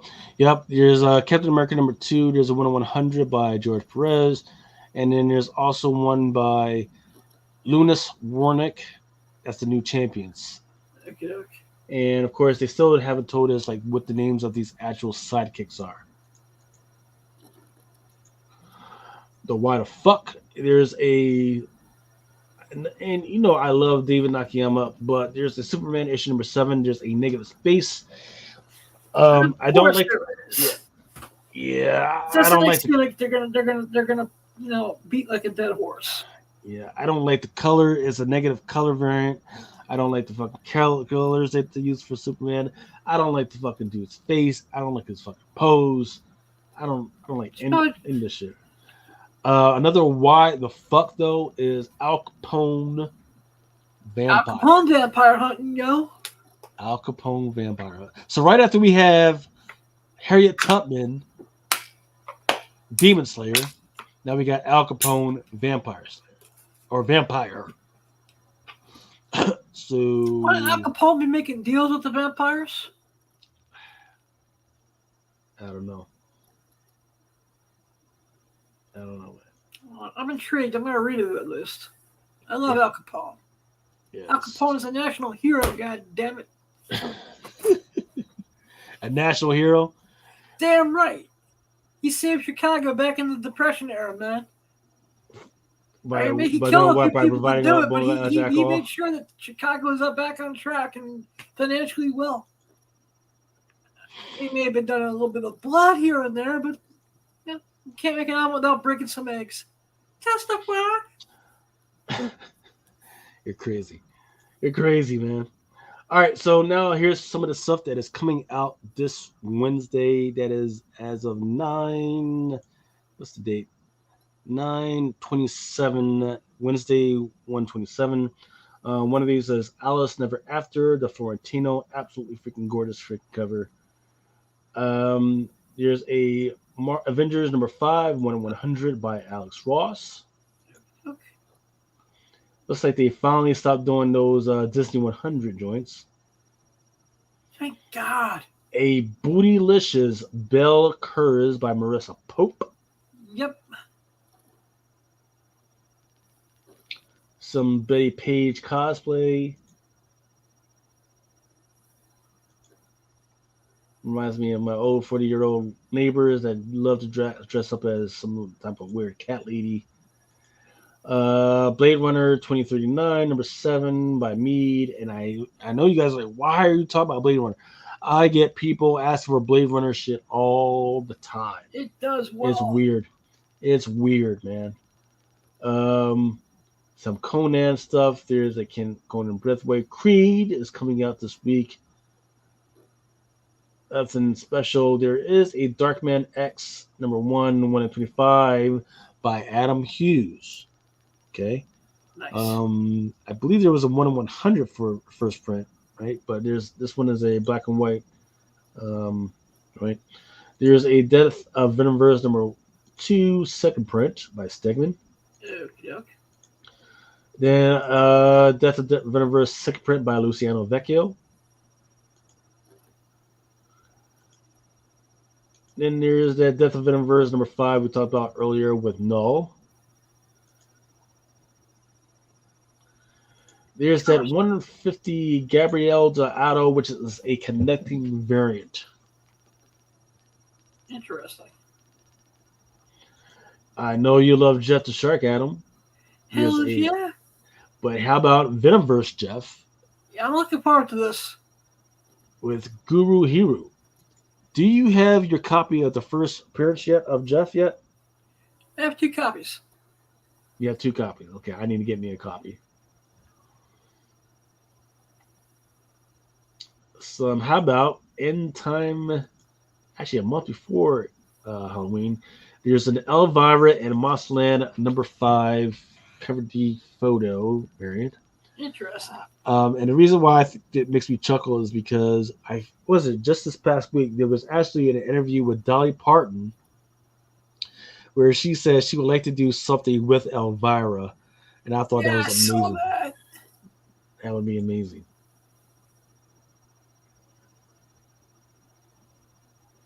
For those perverts from like Comic Crusaders like Dave who thinks, hey man, yeah, I was like, man, he's like, yeah, man, I would totally do Elvira. I was like, man, she's like 7 years old. He's like, still do it. Like, she's a gilf, but that's Nemesis's thing. That's Nemesis's thing, man. Oh man, I'm not trying to pay anybody freaking hospital bills. Like the song says, different strokes for different folks, man. Hey, no, man, I'm not trying to freaking pay anybody's freaking hospital bills, man. No, fuck that.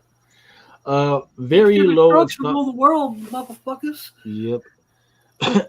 Very, very low in stock is Gun and Breed number 2 by Blood Moon Comics, a very beautiful joint of a skeleton type villain cowboy.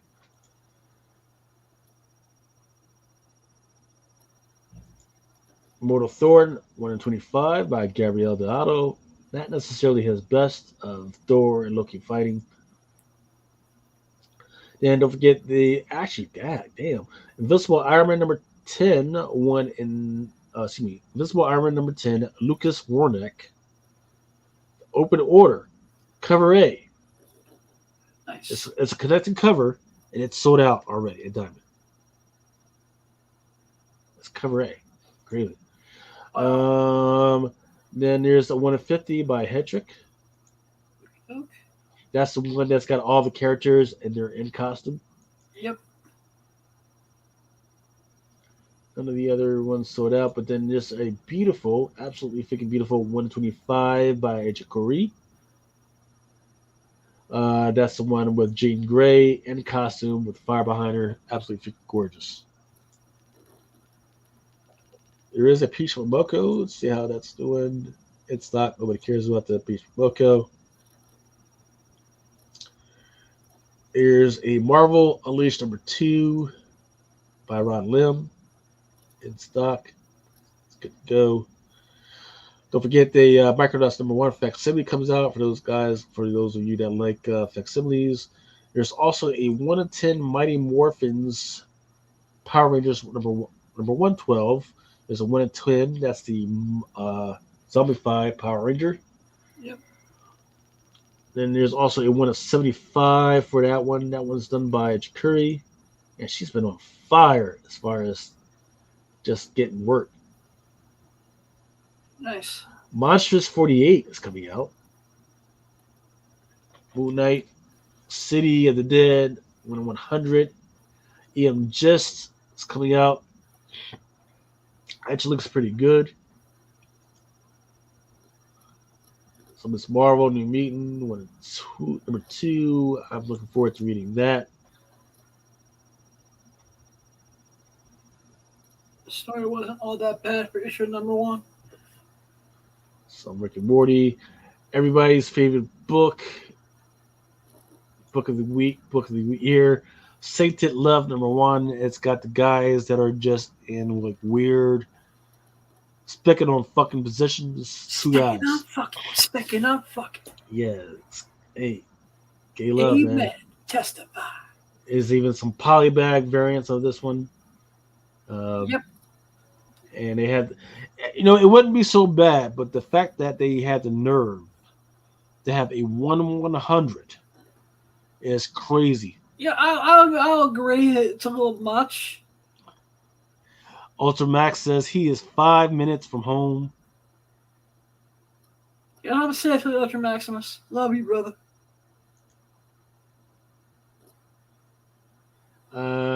Schlub number 2 has nerve to have a 1/100.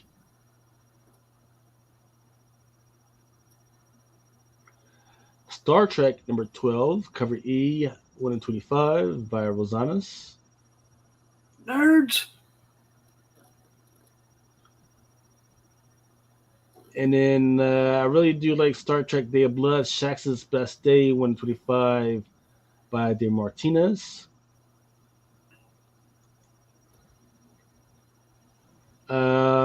Which another one that's really amazing, but I just don't know if it has any legs to it, is Star Wars Dr. Alpha number 36. There's a 1 in 100 Clone War 15th anniversary variant.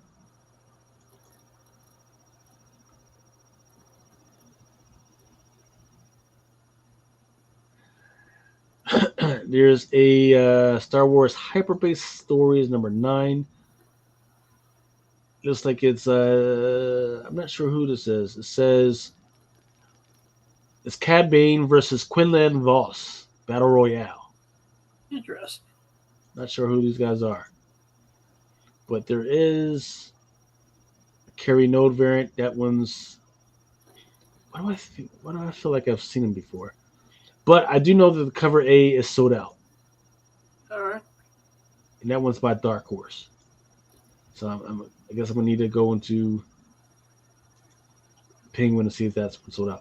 But then Star Wars Mandalorian Season number 2, number 4 has a 1 in 25.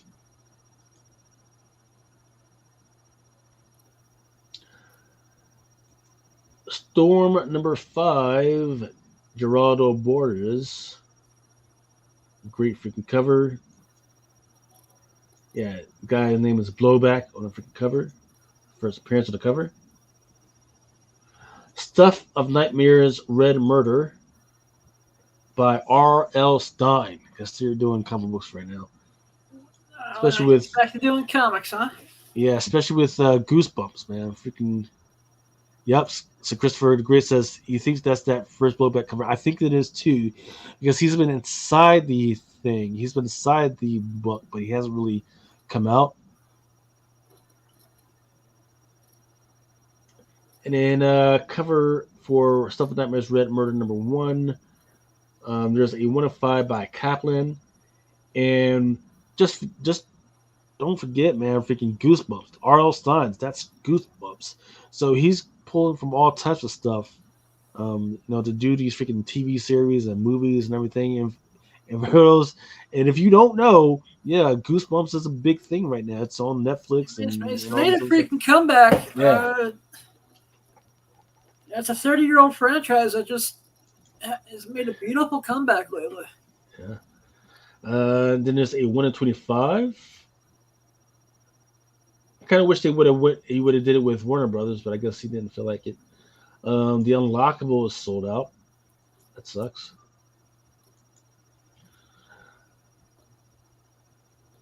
Reverend Queen by AWA. That one's low in stock. Okay, that's crazy. It's got a young girl. She was looking very bewildered. Looks like she just came out of the. Isn't one of the Stuff of Nightmares glow in the dark? I will check that in a second. Okay, so this young lady looks like she just the morgue refrigerator. It looks like she just came out of that because she's got the big old freaking T scar on her chest. Let's see. She needs to see the titty doctor. This is a one shot. No, the titties are fine. Her front meat is fine. Cover G. This is a one shot. Yes, here we go. Stuff of Nightmares, Red Murder.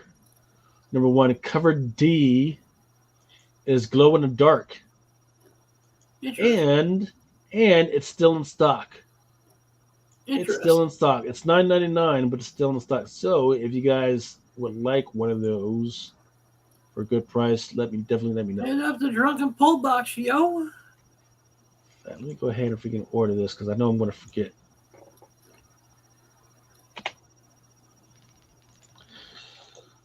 Okay. Teenage Mutant Ninja Turtles is freaking coming out. Ultimate Invasion number 4. Oh, here we go. What's up? Here we go. What's going on? Hey, freaking good man, never freaking speak. Yeah. I look really tired though, but I'm not. You look really tired, but you're not. Yeah. Well, you should be, man. You just freaking got off just like a couple of hours ago from doing the top 10, man. Yeah, I forgot Drunken Chat was going on. I saw the link, so I was like, I'm still up. I might as well jump on. Oh, man. Well, we're getting. It looks like I'm getting ready to close out the stuff that's coming out, and then we could talk about. Did you see Star Wars or anything this week? I did watch Ahsoka. Okay. So let me close out the new releases, and then we can talk about Ahsoka. Okay, so Ultimate Invasion number 4, Brian Hitch. It's got a whole bunch of characters on here. I haven't taken the time to see who's who, but it is sold out right now. On the distribution level, huh? Mm-hmm.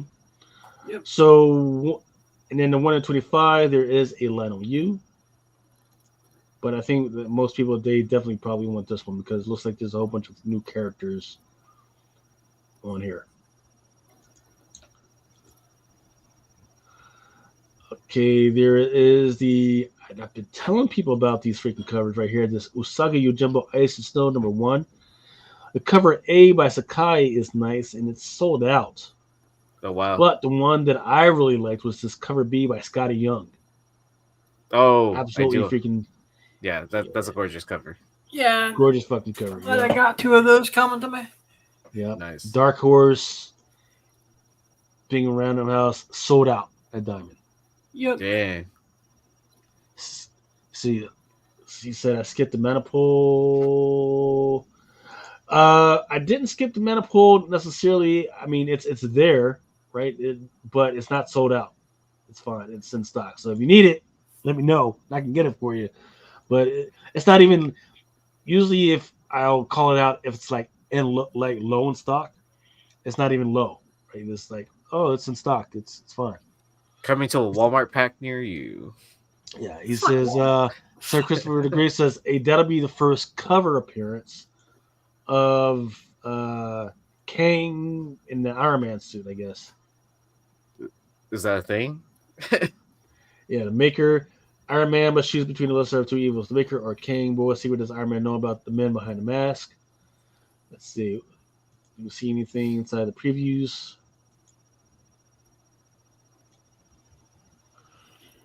This is I know secrets. Kang and the Iron Man mask, what you do? And that's Iron Man right there. And then there's Doom in the back. Here's Maker. And they cut off. Yep. Sir Christopher Great is saying he's calling it Ultimate King. Yeah, everybody. Well, let's see. Let's check out. It is because here we have cover A, right? And it's kind of blacked out because it's either. So here's one of two things. Right? Either it's blacked out because they're eventually going to fill it in as Ultimate King, or that they're just saying, hey, that's Ultimate King right there at that black figure that's right there in the middle. Okay. It's an either or. So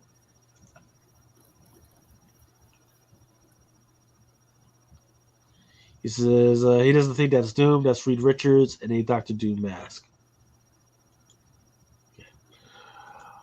Okay. Back on Usagi Yojimbo. There we go. What's up? My goodness. There All it is. What's up, everybody? Hey, what's going on? The Coming dark in from a hard day at work, eh?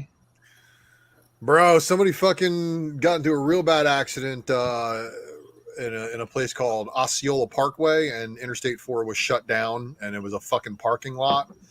So makes it a little hard to navigate when you can't get to an exit. I hope you didn't have a customer with you when that happened. I got paid. Very good. Big pimp money. I mean, that's how that works, right? Yep. Longer conversation than expected. Yeah, you know, when shit like that happens, it's kind of like, oh, well, I'm sorry I can't get out and juggle or anything like that for you right now, but I'm going to try. They do have these Uber helicopter services just in case. The office doors open, but it was a cute girl, so it wasn't like I was like inconvenienced, but obviously I had to be a gentleman, married man, you know. Yeah. I just see dollar signs, man. That's all I see. I don't see skirts, none of that. Dollar signs. So Ultra, you missed most of the show, but we're rushing through the stuff that's coming out this Wednesday. And don't forget, guys, if you want to see the Matrix, don't forget to go to Ultra Maximus YouTube show. Check out the freaking Matrix, where he's going to have most of the stuff that's going to be on FOC. Right? You mean everything that's on FOC? Yeah, pretty much everything. I try to get everything, and if I don't get everything, I get damn near close. So yeah, that shit already went live. Yeah. And if you want to see the stuff, everything that's coming out this week, you can go to a show 3 weeks ago, and that should be the stuff that's coming out this week. Basically. Yeah. Usagi Yojimbo. So right now I'm honing in on some of the stuff that's kind of low in stock or kind of sold out. Some of the Usagi Yojimbo, which I was kind of it's kind of weird. So the numbers on eBay or on Terapeak are not freaking consistent with what's going on at the distributor level. Is it just because it's a new number one back on a different publisher? I don't know. I'm not sure what's going on, but I can definitely say that people are probably liking this and people are probably buying it. I just don't want our customers or our people to freaking get caught off guard that this is what's going on. What was also hyped like because of San Diego with the ash can? I don't know. Was there an ash can? I don't know. Yep. Yeah, there was an ash can during San Diego. Yeah, it was like in the top 10 thing premiums that were from SDCC this year. So Sir Christopher the Great is asking us if I ask you guys what type of HOD, must mean God, is null, besides God of the Symbiotes or God of the Abyss, what would be your answer? Last year's spec. For 1,000, Alex. He is the god of dead spec. So there's different levels, right? So there's gods of Earth, right? And then there's gods of species, and then there's gods of time, right? And then there's gods of all. So first there is a one above all God, right? And then there's like the all-knowing, but then this particular God, whereas he started coming into being, coming into knowing at the beginning of this particular universe, right? So he wasn't there before; he just came into being after it was known. So he's like below God of all and all that other stuff. And that makes him younger than Galactus and younger than Ego the Living Planet. True. Yes. Them dudes is old as fuck. So no, he is not an antimatter guy because scientifically the way I don't want to go into geek out on antimatter stuff, but antimatter is found at the end of matter, right? There has to be several decays matter that happen, and at the end of the decay matter, that's where you find antimatter. So, for instance, at the end of neutrinos, there's antineutrinos. At the end of photons, there's an antiphoton. At the end of beta, there's an anti-beta. So you can't just say, "Oh, well, here's matter." Then no, you gotta have it. So if there's a anti-null. If there's a null, there's an anti-null. So he's not antimatter. He's something else. Okay. Now, if you wanted to say, hey, he's an antiphoton, like, hey, there's light and then anti-light, that makes sense. But we still haven't figured that out because that doesn't make sense because they were like, oh, remember everybody was speculating on who is the light god, right? Because he was supposed to be anti-light, and then it just turned out it was fucking Eddie Brock. What the fuck? They fucked that up. So yeah, no, we're not saying we're not gonna be like, oh, the light god is some dude that's only been alive for like 30 years. No, fuck that. Well, kinda. You mean? Didn't he had to turn Silver Surfer's board and merge it with Thor's hammer in order to have enough power to kill Null with that axe? Something like that. But he actually had to take Surfer's board and Thor's hammer and combine them together. Weird. It's like, interesting. Yeah. Tough. Right. So you got two things. You got a Surfer's board, which is cosmic radiation, and then you've got the board, which is electromagnetic radiation, and then you combine it together for what? I don't get it. Fucking these writers need to stop smoking bowls and actually talk to freaking Neil Tyson and figure out what the fuck is going on. You can't talk to him because he's dead. No, dead. he's alive. He's Yo, what's alive. that Antarctic press stuff with them Tiggle bitties next to Usagi? Yeah. So there's Valkyrie's Savior's Key of Storms, number 1, by newcomer KD Chan. Looking all types of cheap. Like a Tijuana special. I mean Tijuana Bible. Tijuana Hong Kong freaking special. For my Tijuana buddies, you know what I'm talking about. Valkyrie Saber's Key of Storm is number 1, cover B by Aso Naj Afam. All armored up except for the most important parts, like the belly and the legs and everything. Yeah, you know. Okay. Hey now. Then there's a Lucio Perillo. Rage. It's like it's okay. It's not as good as the ones that were on FOC this week though. There's a Selena. Yeah, she's always good.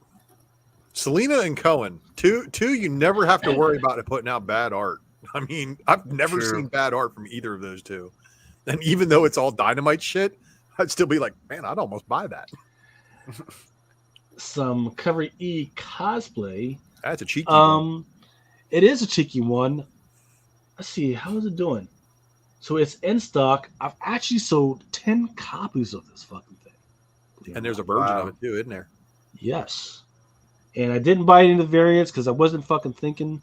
Actually, I think people started buying it after FOC, so I couldn't. But yeah, people were into this cosplay shit. Not sure what's going on with this 1 in 10 by Heiser, black and white. Looks kind of like a poster. Some ultraviolet stuff, some Void Arrivals. 1 in 10. We don't have the art for that one yet. There's a 1 in 50 by Martinez. So this is number 4, and it says that's a 1 in 10. There's also a 1 in 100 that was supposed to be a sleeper, secret variant. Oh, that's Transformers number 1. I'm sorry, my bad. Yeah. No problem. World Tree number 1. There's got a 5th print. Fuck. Is it gonna tie something that's gonna shoulder with the 6 or 7? Well, I mean, it's a Tinian, so it doesn't surprise me that his stuff is selling that well. But are people really buying it to read, or is it speculators trying to fucking pump his numbers? I don't know. I love the covers. I've got it. I just haven't fucking read it. I need to read up to what they're up to issue 5. Yep. I think I need to read 3 and 4 still. I have them somewhere, but yeah. Maybe if they would slow the fuck down, we would actually have time to fucking read all this shit. What's the furthest place from here? Number 14. They had the nerve to have a 1 in 10, but with no record. But guess what? I heard everybody who had ordered that issue number 2 with the record finally got their fucking comic. Really? Oh, wait, hold on. I think I have it. Oh, shit, because I know you was waiting, one of the people fucking waiting for one of those things. Good God. Yeah, it is weird because I think I do have a record of something, but I wasn't really paying attention. So after like a year and a half, it finally came? I found it on the shelf. So what? Your store put it on the shelf? Some store put it on the shelf. What an idiot. Yep. And for, does it say how much? $15.99. Isn't that the retail price? Yeah. Yeah, I think so. So for everybody who doesn't know what that was, that's what's the furthest place from here? Number 2, right? Second print. Right. Because full number deluxe 2 edition or whatever.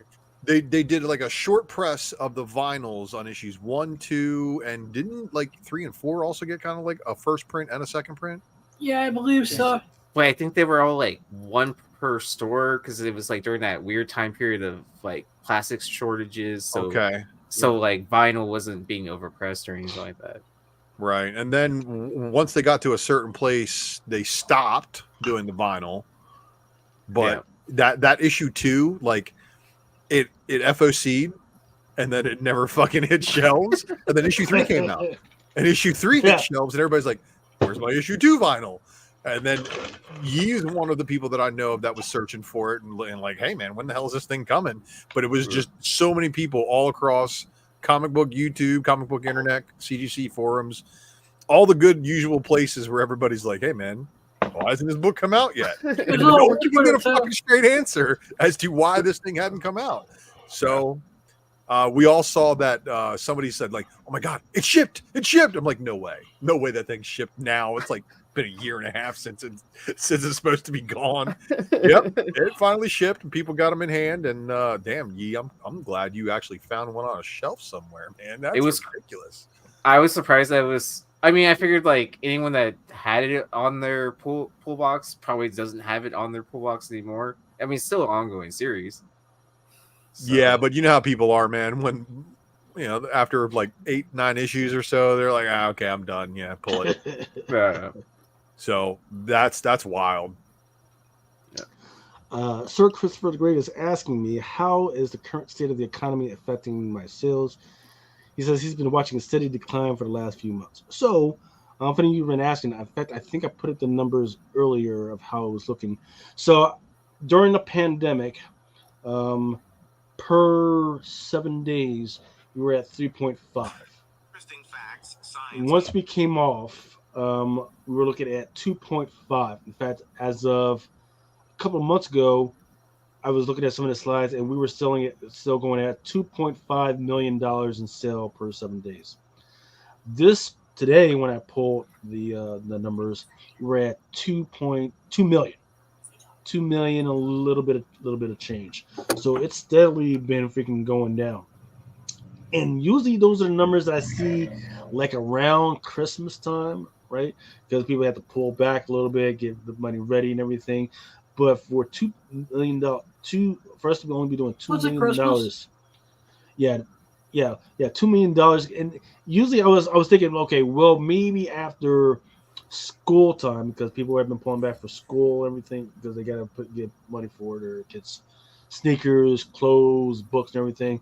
Okay, but no, we were way after when the kids have gone to freaking school.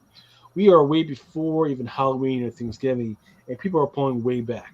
Now, you would say, well, it's because of the economy. I would say it's different than the economy. I would say it's because of a couple of factors. Number one, how about the fact that the fucking prices of these freaking books have gone up, right? Remember when the average price of the books was $3.99 and we were bitching about that, like, oh my God, $3.99. Now some of the average prices of these books are like $4.99, $5.99. Somebody was asking me about that. Yeah, somebody was asking me about the how about that glow in the dark book? That glow in the dark book was like a $9.99 cover price and shit. Yeah, fucking $9.99. What the? All those foil covers too. Aren't foil those covers, yeah. Well, the foil covers. Some of the foil covers are $3.99, $4.99, but the discount to the retailers is only 16%. Which means in order to, and that's not including your freight price, right? So that means in order to make any type of profit. Yeah, in order to make any type of profit, you got to raise your price up to $5.99, right? So what have I seen? I've seen a couple of things. Number one, a lot of the whales that I had, the guys that were spending at least over $150 to $200, they freaking either just dropped out or they've just slowed down. So whereas I would see them buy stuff like every freaking week, now they're doing it only every 2 weeks, every 3 weeks. Some guys are only doing it once a month.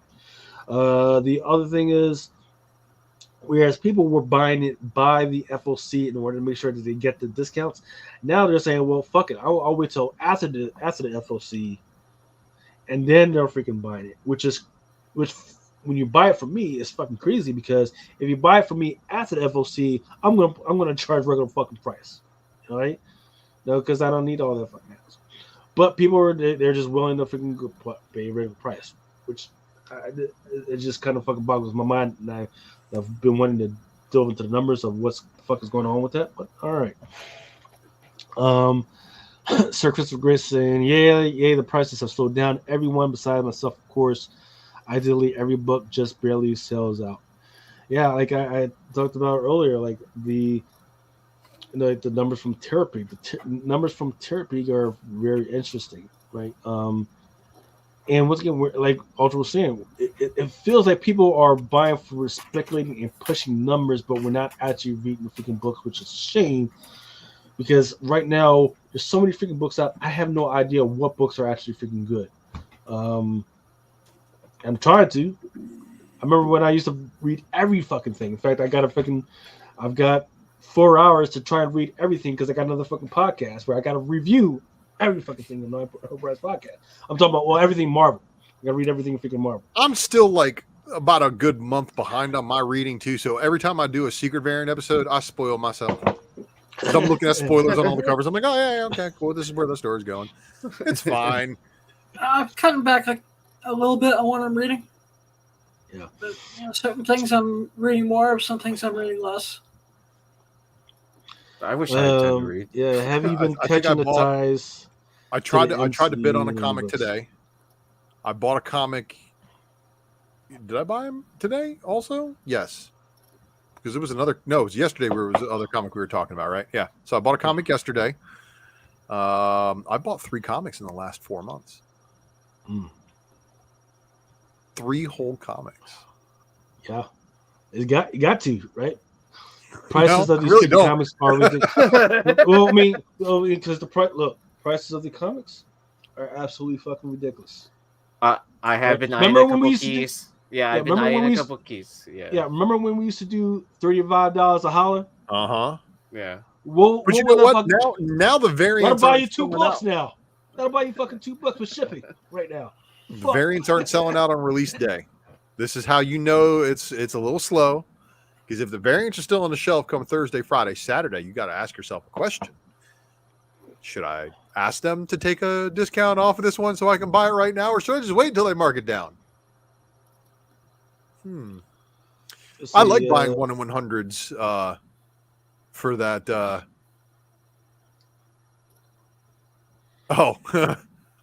Yeah, Joe, they are sound actuated covers. You know, like how you get those cards that have like the Simply the Best Chevy song on the inside of it and shit? Yeah, well, Yep. You open these motherfuckers and they're going to go, "Brow."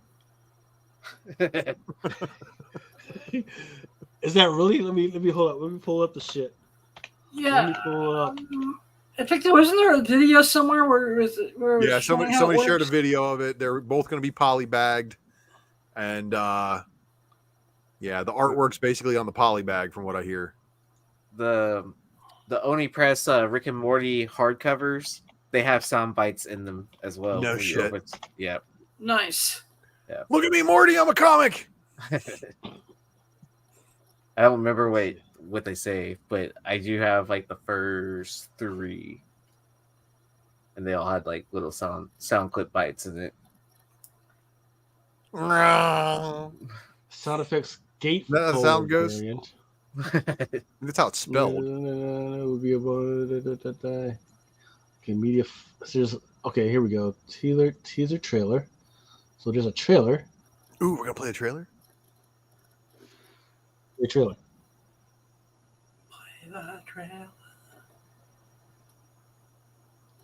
You might want to turn up the volume on the trailer.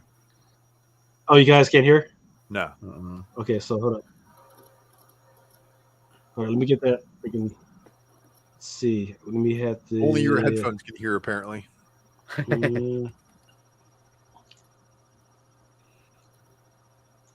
Okay, stop screen. Present. Share the screen. Entire screen. Share the system audio. Boom. If I do get to sleep before the next 25 minutes, I'm definitely sleeping until noon. At least. I like that idea. Ah, dude. I've been up since 5:30 this morning. If I go to sleep right now, I could possibly get 6 hours of sleep. Well, now, can you guys hear now? I remember calculating those. How many hours of sleep can I get tonight on a work night? Because I want to go out with my friends.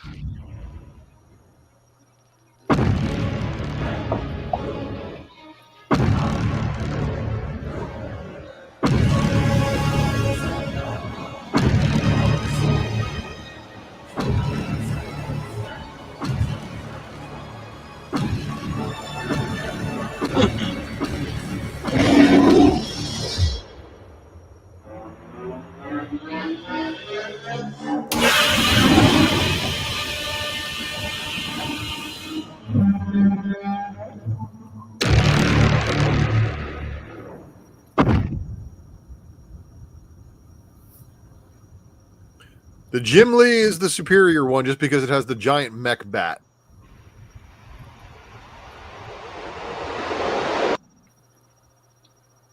Okay, that was it. There's another video out there on the internet somewhere that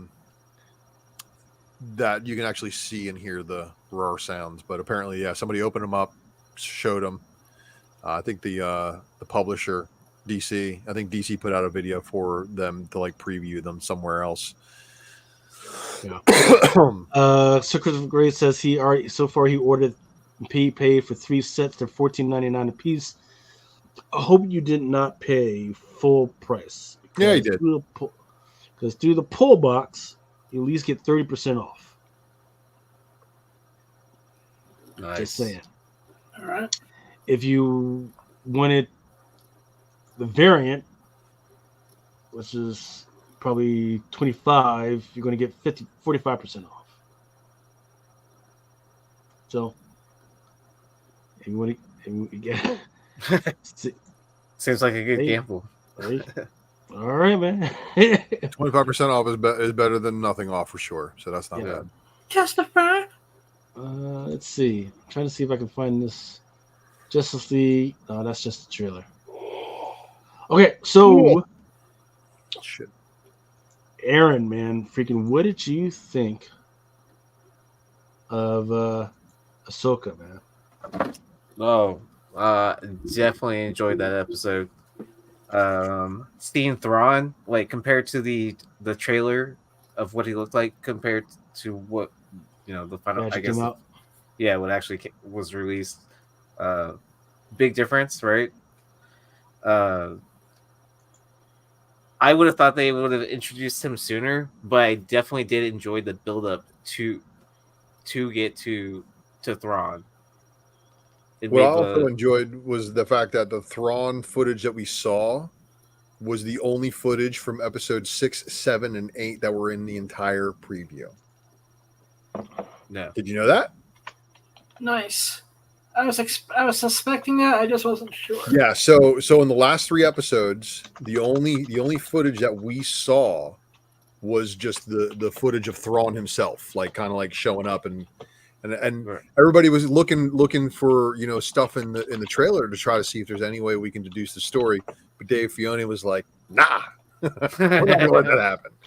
So yeah. I'm really loving that he was able to keep a lot of things under wraps. And you guys know, in this day and age, anybody that can keep something under wraps on a Marvel or a Star Wars show, good. Yeah.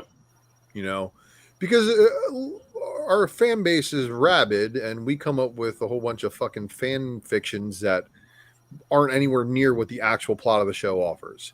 So you got people who get all hell-bent on Mephisto showing up in Ahsoka. and crossing the streams a little bit, but and then when it doesn't happen, what the fuck you mean this didn't happen, man? And then they get all mad, and then they go to YouTube, and then they leave a bad Rotten Tomatoes, and they go all over the place saying how this show sucks just because it didn't give them their left field fucking fan theory. Yeah. So this is where it gets a little crazy, right? So if you were a fan of the Clone Wars and the Rebels, it's all fucking fucked up right now, right? Because one thing is that Ahsoka's supposed to be dead, right? She died in the temple with Darth Vader, right? So now the question that has not been answered is like how the fuck they got out. because Ezra got her out. He went into the world between worlds. He went to that fight with her and Vader, and he pulled her out. Right, he pulled her out, but then she says, "Ho ho ho! I got to go back in and die." She goes back and she fucking dies. He's like, "Okay," and then he fucking walks away and goes back to his normal life. Yeah, I'm sorry, But she didn't die. She died. Well, are you talking about the one where they put the essence of the Force sister into her? That's where the Force brother killed her, but the Force sister resurrected her.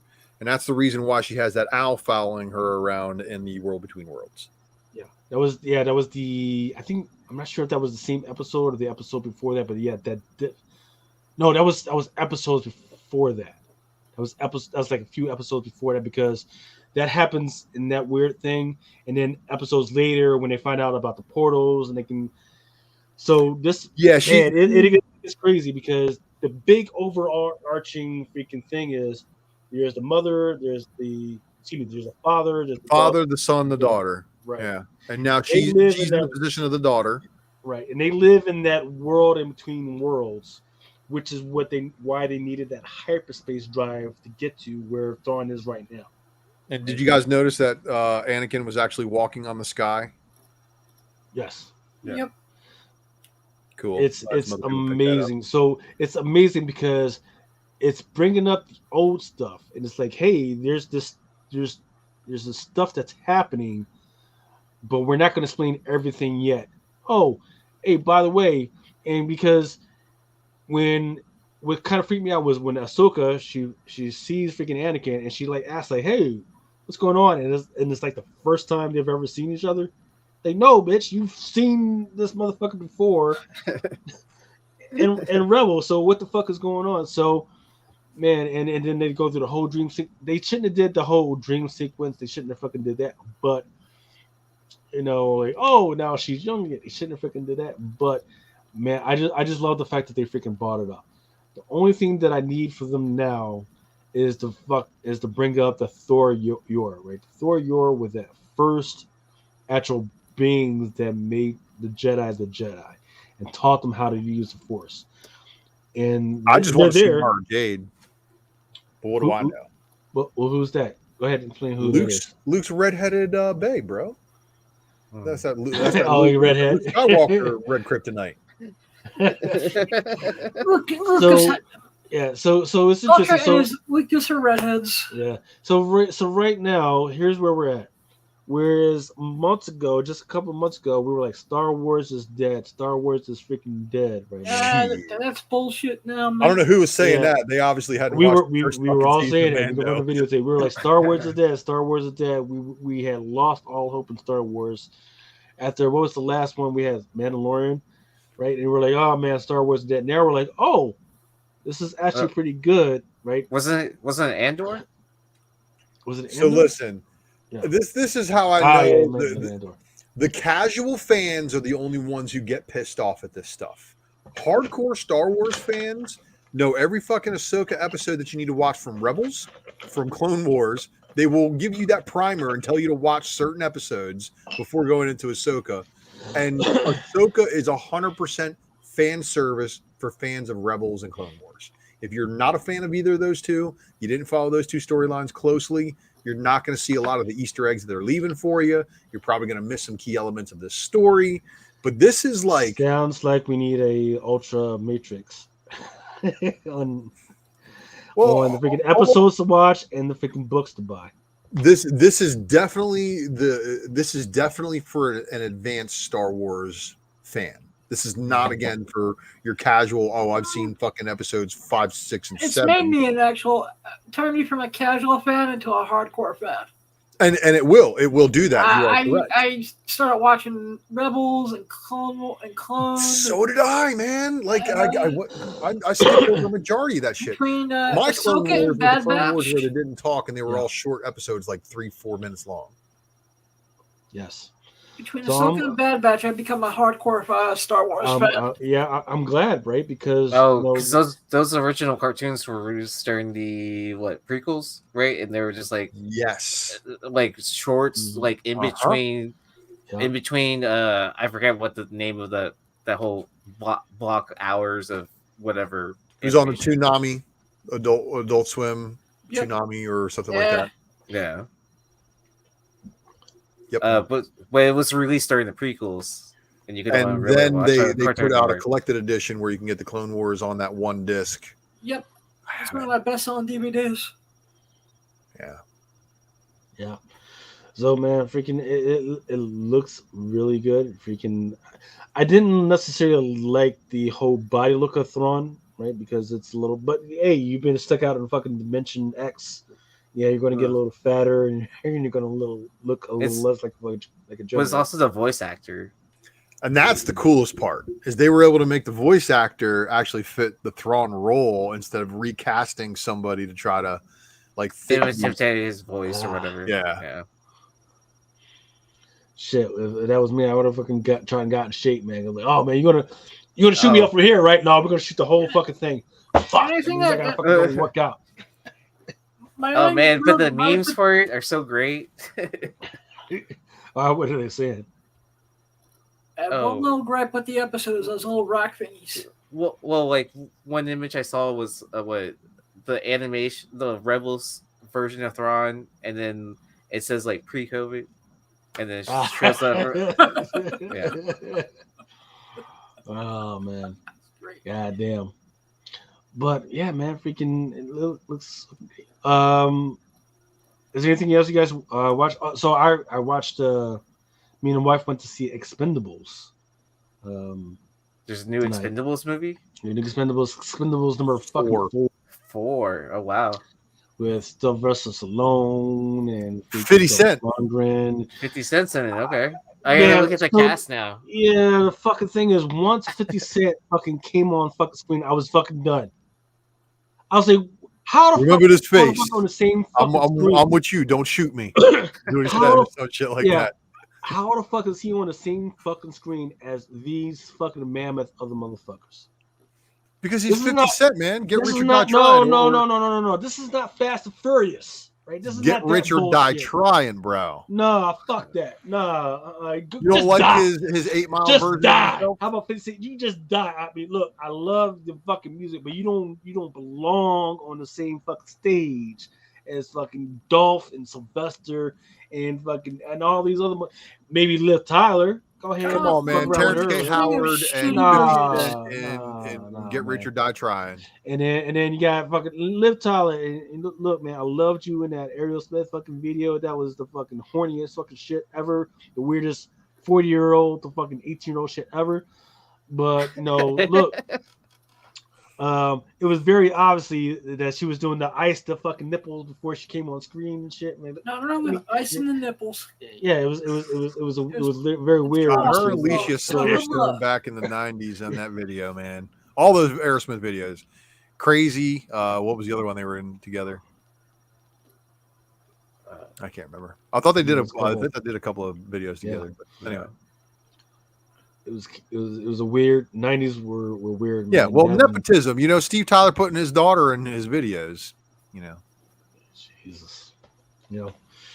Still looks as weird and and freaking sexual as ever, man. But dude, I hope we get a Red Hulk Betty Brant or Betty Ross with her.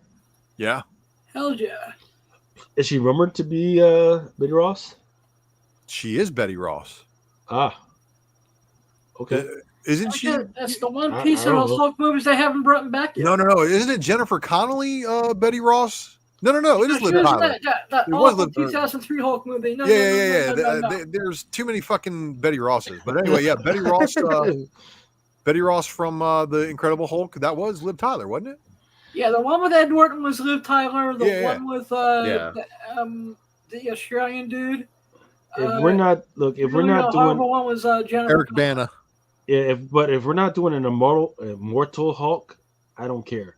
Yeah. If she's not gonna turn into that red fucking winged fucking crazy ass fucking bitch. Harpy. Yeah, I don't give a fuck. I don't give a fuck. Just throw it in the fucking trash and let's fucking move on. If they're not fucking doing that shit. I'll cast the Hulk XXX and then we'll get going then. See, Betty Ross had leaked set photos for the new Cat movie. Yep. Just fucking throw it away, man. Just fucking writer's strike. I don't know.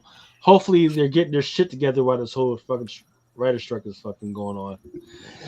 You're gonna have to go to Bollywood and fucking go to the NCU. Hey, fucking Bollywood. Hey, don't sleep on those fucking Bollywood fucking movies. All they need. I've been watching Korean dramas. So good.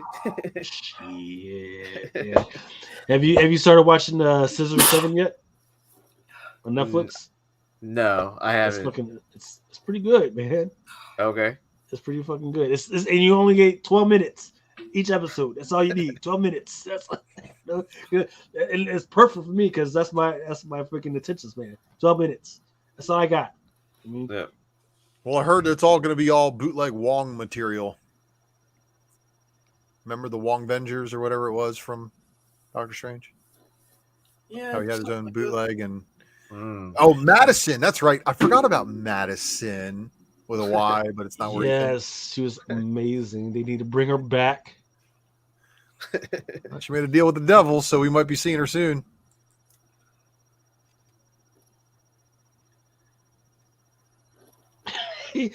Gives you the people's brow. Like, I don't know what the fuck you talking about. Yeah, man. Freaking, we talked about the fucking prices of the Star Wars books that were associated with the first appearance of Ezra Bridger and freaking Kanan. Spider-Man annual still down at the freaking bottom, but still coming in. Predator versus Wolverine. I don't know if you guys have freaking read that yet. It's not a read. It's just a look. Hey, I want to see somebody get fucking stabbed in the fucking neck today. That's what Predator and Wolverine is. And then we went through that. Wonder Woman, that was still freaking doing freaking pretty good. Even my wife, she just took a look at the cover. She's like, I want one. I was like, bitch, I freaking already sold out. I don't know what you want me to do. I can't even freaking buy anymore.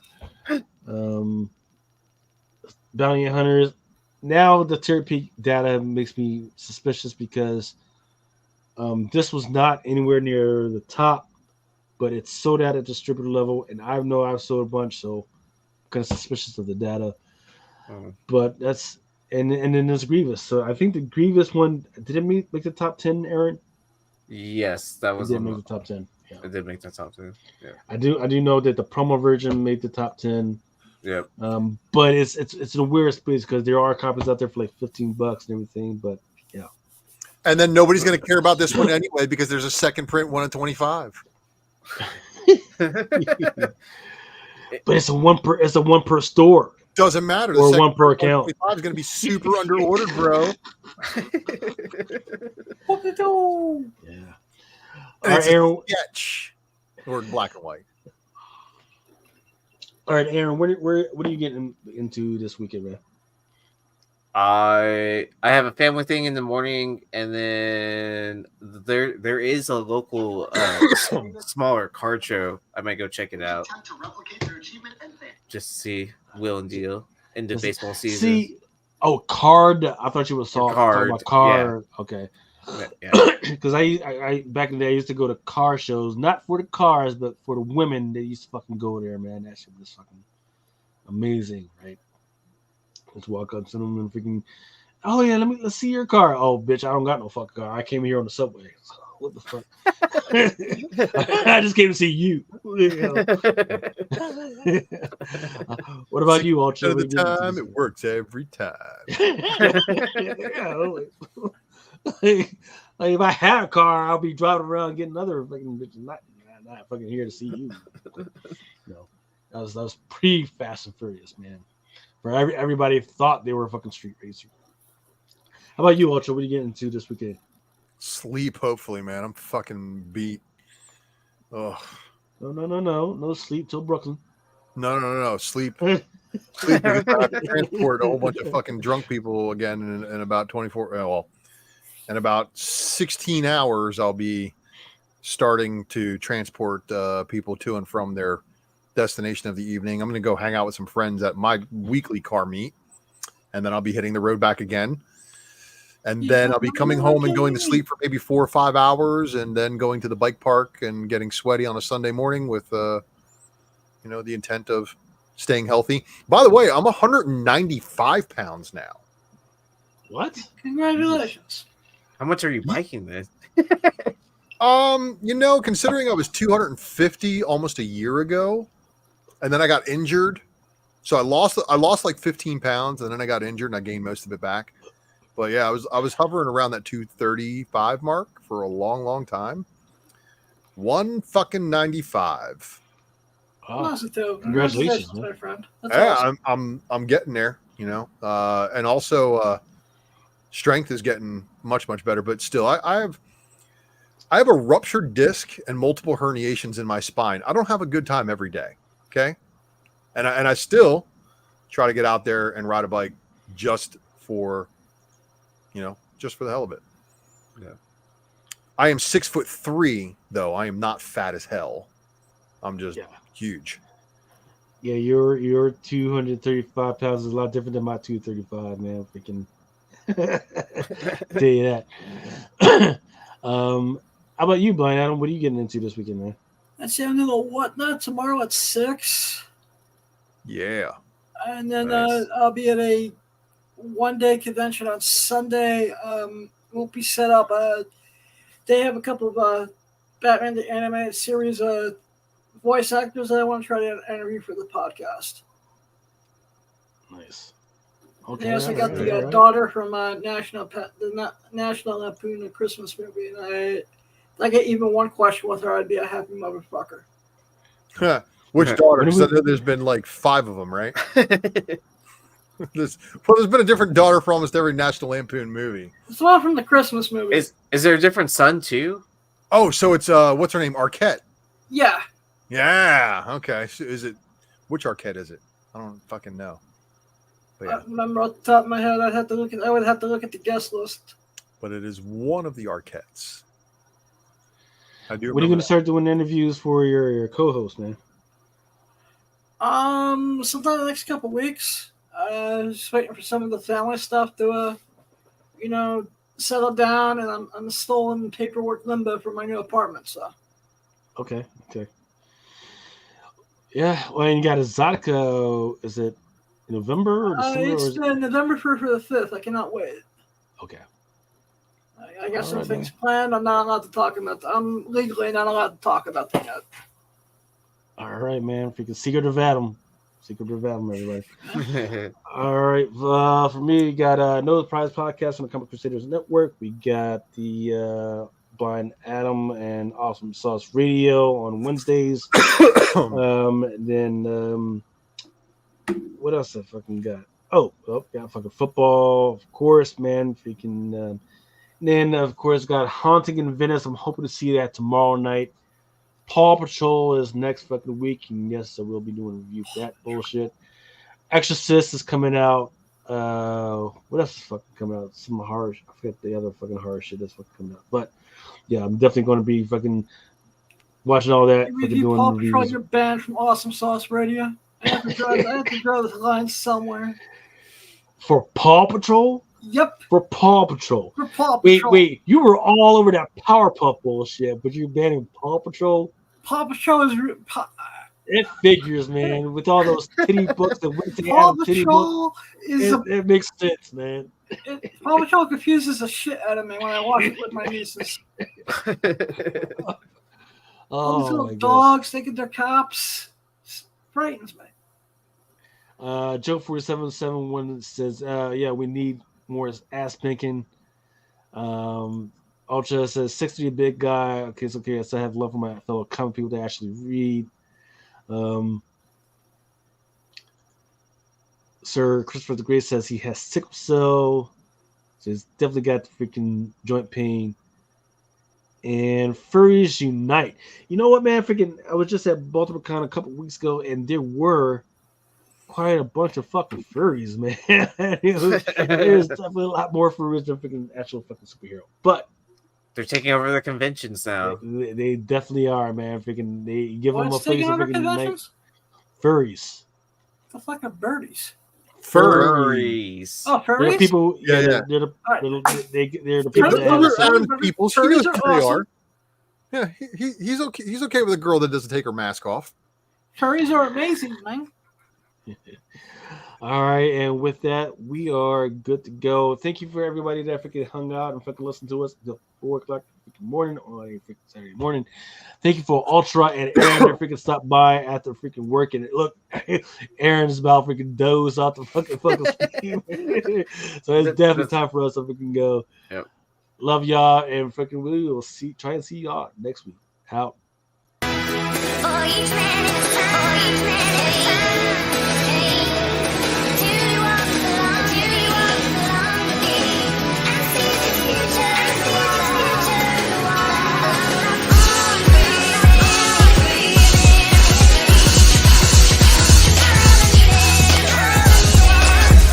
Sometimes men take matters into their own hands. You want answers? I think I will tell you. I want the truth. You can't handle the truth. As you guys know, it is Drunken